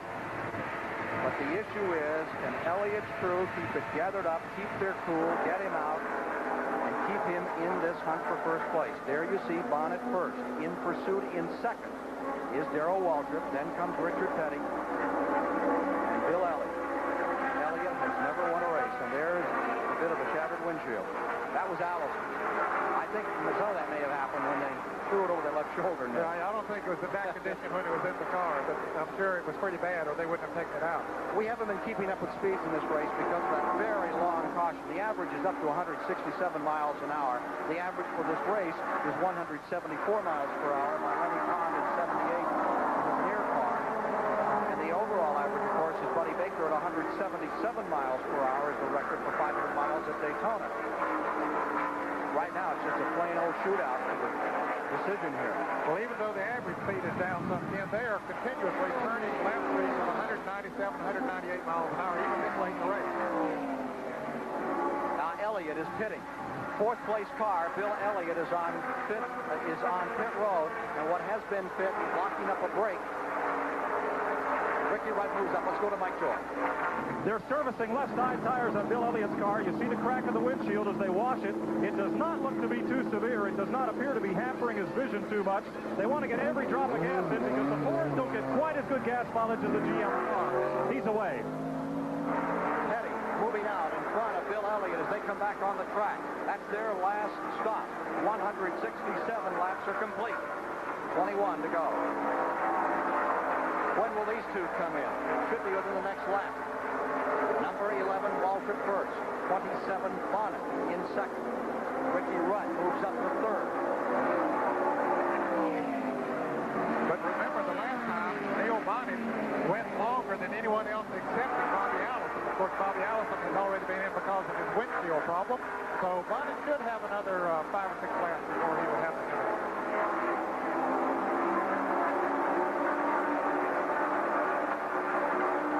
2 laps down by Bobby Allison. Allison 2 down after his lengthy stay. 18 cars have retired. The last of the pit stops taking place as they try to gather up the field to come down for it. The sky continues to get grayer. Turn 1 and 2 area. Waltrip staying in front. Darrell Waltrip had a T-shirt on. They used to advertise this race as 13 races, 13 faces. He had a T-shirt he wore earlier this week that said 14 races, 13 faces. Sorry about that. I'm sure that he'd like to add his name again there. Buddy Arrington getting lapped out of turn 2. Well, the Junior Johnson crew, there's Kyle Petty back in again, and of course we have a different driver, Terry Labonte, now in the car. Terry Labonte has taken over for a very ill Kyle Petty. Started the race with a fever, and the race didn't cure it. Bonnet, who was very aggressive in the early part, still, of course, running very hard, but seems to be content running their own Darrell Waltrip bumper at this point. And you must remember that Bonnet was involved in a 190-mile-an-hour 6-car crash at the very beginning. His engine blew. He spun across the track. 5 other cars were eliminated. He casually stepped away from the machine, walked down pit road. And Tim Richmond was in trouble, went right back to the war. No problem at all for him. Now, there's Mark Martin running right behind Tim Richmond. He's gone a lap down. And here's Bill Elliott back in the pit. This is an unscheduled pit stop for Bill Elliott. Mike Joy. An unscheduled stop, this one, Ned. They were just in for right side tires. They found they had to put left ones on. He'll almost go a lap down, and this could put him out of contention. Bad break for Elliott. Still seeking that first win. Here come the leaders charging down out of the 4th turn as Elliott comes back on the track directly here in front of us at the start-finish line. And here come your leaders through the trioval. They are headed for the start line. Elliott apparently is not going to lose a lap here. He's able to get in and get out. Of course, they would be a lap down to Darrell Waltrip and Neil Bonnet, who have not stopped. Have not come in. They are pretty much in a lap unto themselves now. Ricky Rudd is shown in 3rd. Petty is in 4th. Calling Elliott 5th. Question that for just a moment and see. Bad break for Gann has put him back. Probably is right. Darrell Waltrip. There you see the laps he has left. No one leads for very long. Only once was this race dominated. That was back in 1970 when Pete Hamilton just about ran away. And now Waltrip is preparing to pit. Leader is coming in. We have a smoker going down into turn number 1, which might bring out a caution. See what will happen here. Car 17, Sterling Marlin. That's the rookie, but there is no caution appearing on the track. Here's Mike Joy. Darrell Waltrip is in for what he hopes will be his last pit stop. They're going to the right side of the car, looking at the tires. They're not going to change them. They're just adding fuel. They get the last drop in and send him on his way. Different piece of strategy there, Ken. They're only taking all the gasoline. Junior Johnson going to the big gamble. There's 172 laps complete. There are 16 to go. No change of rubber. Now, will this force the hand of Neil Bonnet and Tim Brewer and the crew on the car number 27? Will they just take on gasoline? He's got to stop before too long. You would think they would have to, Ned. Just come in if they want a shot at that number 11. Now, normally they can change tires as quickly as they can put in a full load of fuel, sometimes quicker. But here's Ricky Rudd, who had moved up into 2nd place, coming in for his stop. We'll see what he does. But they did not take on a full load of fuel this time. Less than half a tank. Sure, that's all they need. Mike Joy. Jeff Hammond, you took the tires over the wall, but you didn't change them. Well, we decided we'd take a real quick look at them. If they look like they go all the way, we're going to let him go. But if they look like they're a little close, we're going to change them. So we just be prepared to go both ways. How much of a gamble is that? Well, so far with tire wear we've seen, we're going to be plenty safe. You know, we just want to really make them sure of it. But otherwise, we've been checking the tire engineers all day long and keeping up with what our tires have been doing on the other green flag stops, and we look like we're in good shape. So Waltrip will race on used tires against the fresh ones of the other cars in the lead lap. Let's go to Larry Newberg. Some interesting development here in the Neil Bonnet pit area. Tim Richmond, Tim Brewer, as well as the car owner, they've all gotten together. They're thinking about staying out as long as they possibly can. The wind has picked up significantly in the last 60 seconds. They think it's going to rain here at Talladega within about a minute and a half or maybe 2 minutes. They may stretch Bonnet as far as they possibly can because of the weather moving in. He's ready to lap Mark Martin. There are 15 laps remaining. 15 to go. Waltrip has not won a super speedway race since Rockingham last fall. He has 4 wins to his credit this year, but they have all been on short track. The gamblers have all put their hands on the table. The question is who's going to call. We'll be back in a moment for the decision. With 12 laps to go, Neil Bonnet, that car just coming off pit road, pitted, and he had trouble getting started. And there goes the leader, Ricky Rudd, in car number 3 is leading this race. Darrell Waltrip bearing down on him. He was only in the pit 6.5 seconds. Waltrip takes the lead. Waltrip back in front, and Earnhardt is there, and we have 3 cars after all these pit stops gathered up for the lead. Now let me give you the leaders.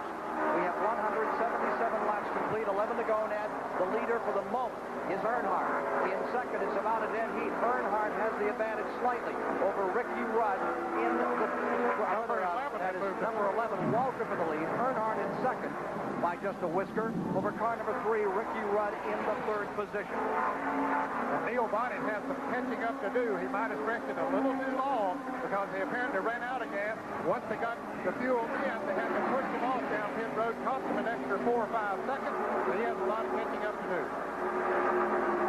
Leader, Waltrip. Here's Ricky Rudd back in it another time. Earnhardt. That is Joe Rutland now being shown a lap down, car number 98 a little further back. And there are only 10 laps to go. Here's Larry Newberg. Tim Richmond standing by watching Neil Bonnet, his relief driver. Tim, you guys cut it just a little too short on fuel. Well, it was running and coming in, and right when he stopped, it threw the fuel away from the pickup, and it sputtered enough to where he couldn't leave the pits under all power, and it slowed us down, and we're behind right now, and there's only 10 laps to go. Let me see, here he comes. He's catching him right now, but Ricky Rudd looks like he just ran out of fuel. I don't know. It's going to be tough, but you know the car's tough enough. We just have a little bit of luck and catch that draft and run him down. He'll get it. Tim, you and Raymond were timing him very closely just before he pitted. Do you think he is faster than the other cars on the track when he's outside the draft? When he was by himself, he was faster than Darrell was when Darrell and Bobby Allison was drafting. So, you know, the Milwaukee Pontiac's running good. It's just, you know, if we got enough time to get there, I don't know. Well, Mike Troy is at the other end of the pit row. Another one of the stories we're watching is that of Ricky Rudd. Ricky Rudd just slowed down. Richard Childress, what's the matter? Something happened to the ignition, he said. It just cut off on him. It's a heck of a thing for 10 laps to go. That's right. The top 3, as we see Ricky Rudd slowly coming back in after that great effort he's performed today. Waltrip first. Earnhardt in second. And the 3rd position right now is car number 27, Neil Bonnet, car that was started by Tim Richmond. In 4th, Richard Petty. And in 5th is Bodine, and Bodine is running a lap down, and he is in a real dogfight with Harry Gant. They're fighting for 5th position, 88 to 33.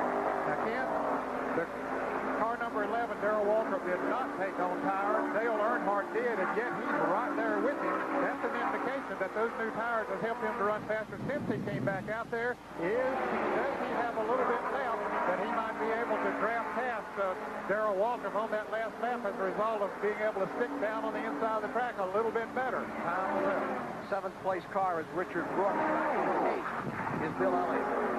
Time running out. 181 laps completed. This 188 laps. $373,000 shootout. There you see Waltrip first. And then you wonder how much of a part these cars that are a lap down. There's Bobby Allison running right there in the 3rd position. However, he's at least 2 laps down. He's 11th. Okay, but he could play a part in the role of the outcome of this race. He sure could. And this is going to keep him up in that point battle. They're the two that look like they're going to decide it. Has happened so many times. That last fuel top makes for great separation out here. We have the third place car, number 27, really looking up from under. He's a long way back if you see him come to the trioval. A good 3.5, 4 seconds at least. It doesn't look like he's going to be a factor. I don't believe that he has enough time to make up that time, even though he might be running faster than any other car on the racetrack. So where would you want to be right now? Leading or second place? Your call. Sitting at home. You want to be running up with Darrell Waltrip or sitting back there in that second place position of number 15, Earnhardt. And there's the man who's calling the shots. He wants his man, Darrell Waltrip, right up in front. The legendary Junior Johnson. Hall of Fame member, winner of 50 Grand National races.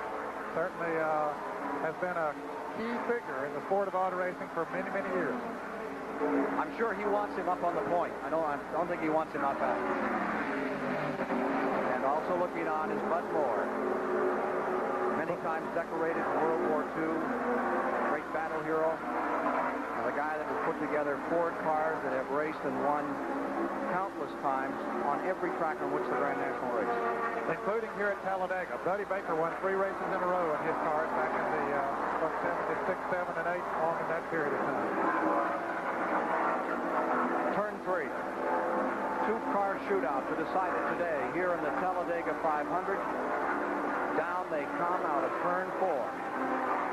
Waltrip in front. Can he be the first man to ever win it back-to-back? I think Earnhardt is sitting there biding his time right now. We heard Cale Yarborough say when he fell out of the race that he felt that Earnhardt had the strongest car. He saw how well that car was handling in the draft. However, Bobby Allison can still play a big role in who wins this race.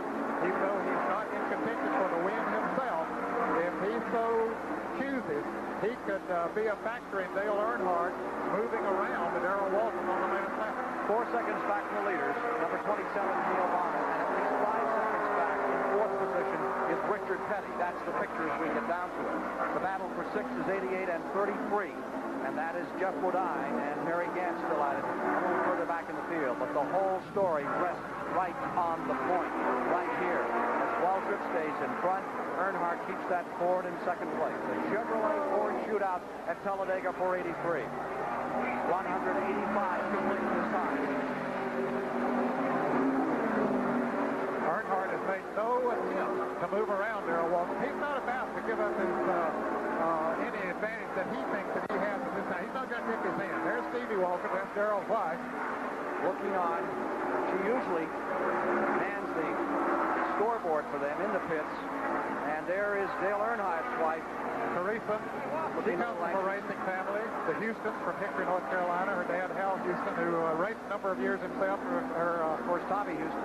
Oh, Tommy Houston still races quite often. Of course, they've been very strong in sport auto racing for a number of years. Earnhardt content just to sit there and ride on Waltrip's bumper.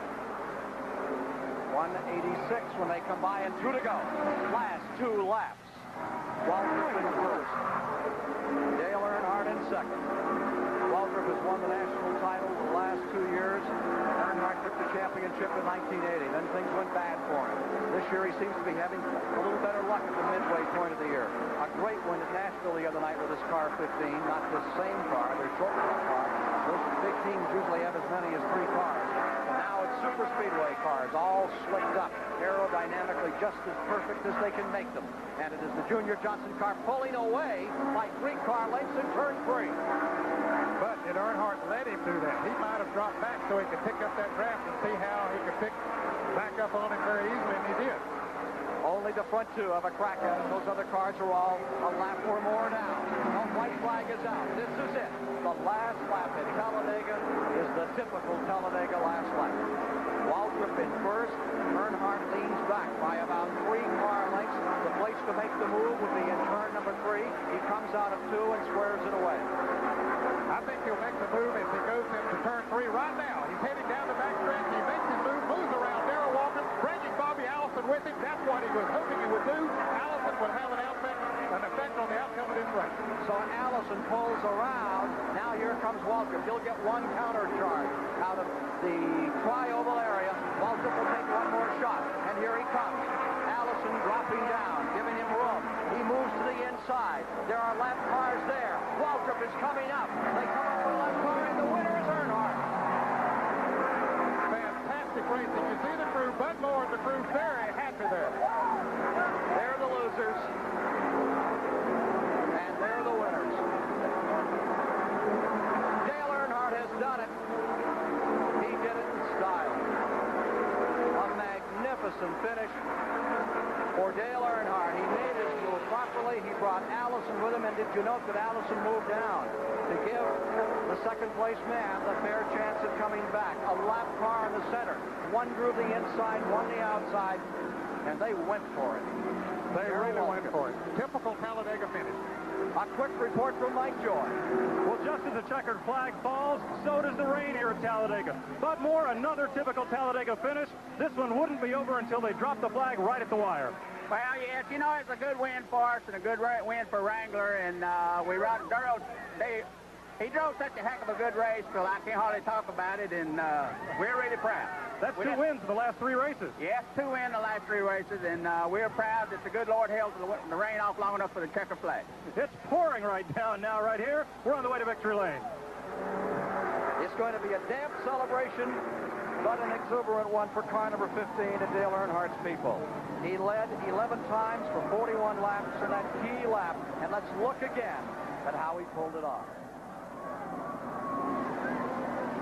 Take a look here, Ned, as they get car number 15 down and the crew celebrates a little. There he is in front. Allison got dragged through in the draft. Sure that Allison wanted to be up there.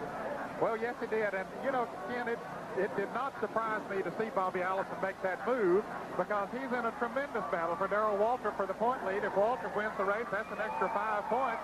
And here they come to the start-finish line as Waltrip moved on the inside, trying to move back around, using that car there as the draft, trying to pick up a little extra speed, but he just simply couldn't do it. So we have another new face in victory lane today here at Talladega, Alabama, and it is Dale Earnhardt. What a remarkable finish for Earnhardt. And it looks as though things are going much better for Dale these days than they have for some time. Coming into this race, he was in 10th place in the standings. We'll be going to victory lane with Mike Joy in just a moment as they take Dale Earnhardt out of the car, and he's taking a deep breath and just thinking about the fact that he's there. Well, he ran one of the smartest races that I've seen, as Bud Moore said. He ran a very, very good race. Sat there on the back bumper of Darrell Waltrip for his last 7 or 8 laps, made his move when he needed to. Timing was absolutely perfect. What can you say? I mean, the man just did what he had to do.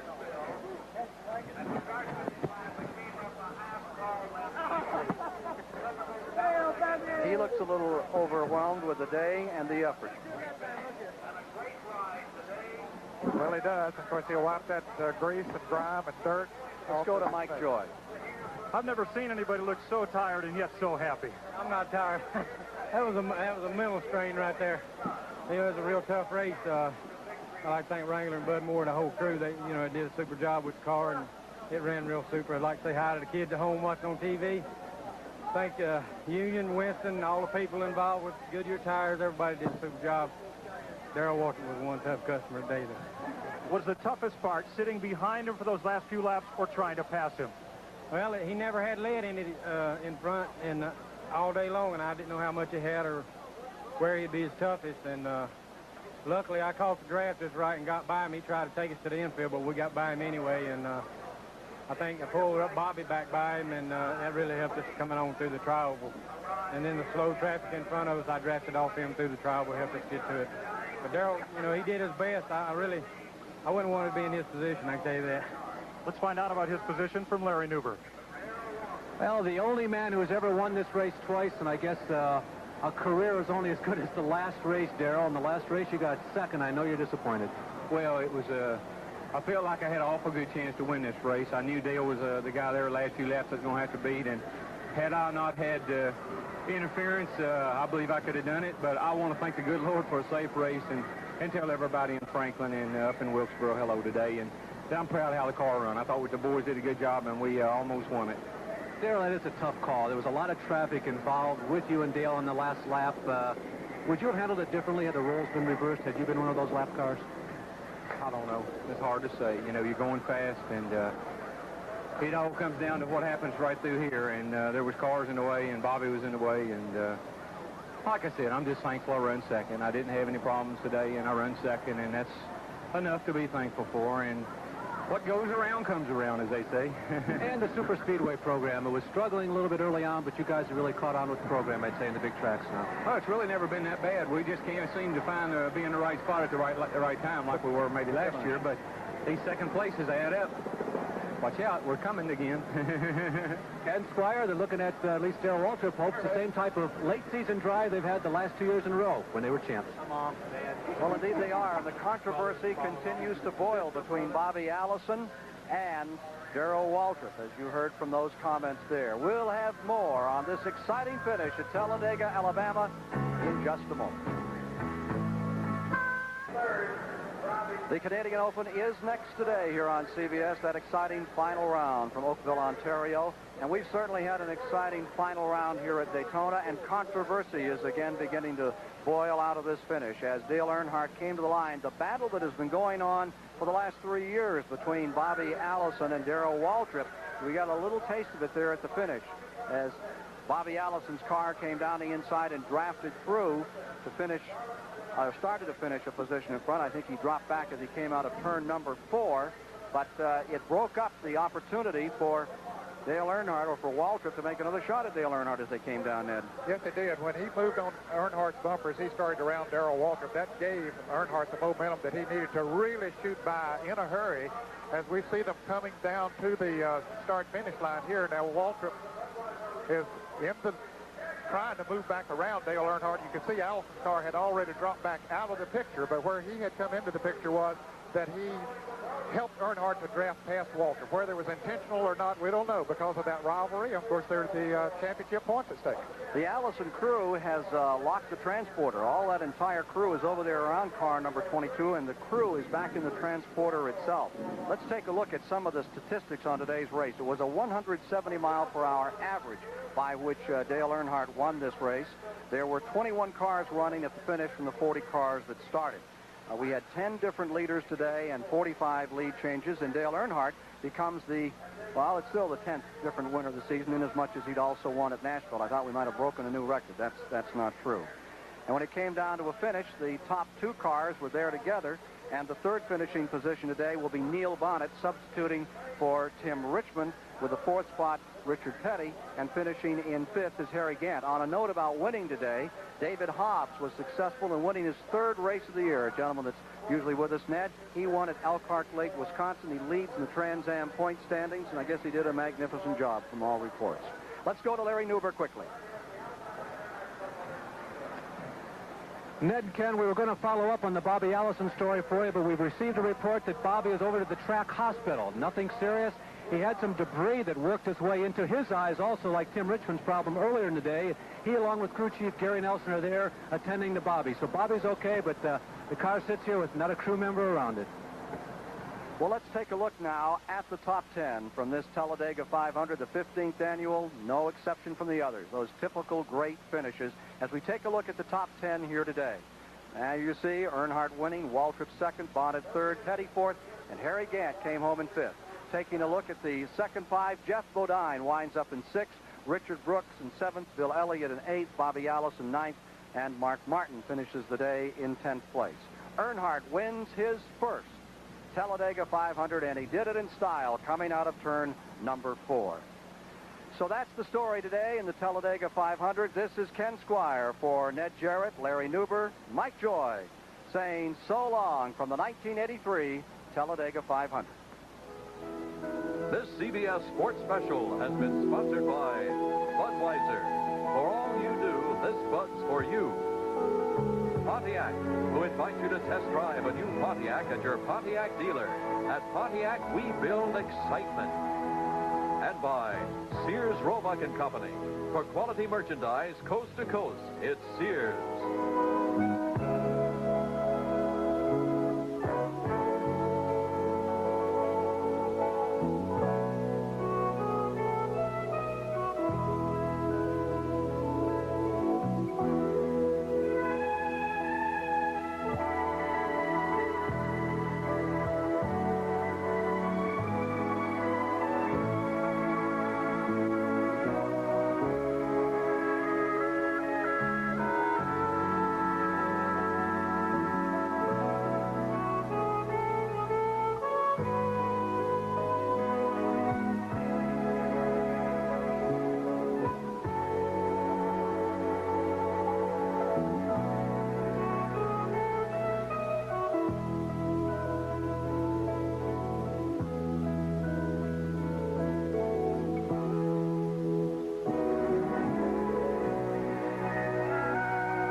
for final round coverage of the Canadian Open. The Talladega 500 has been a presentation of CBS Sports.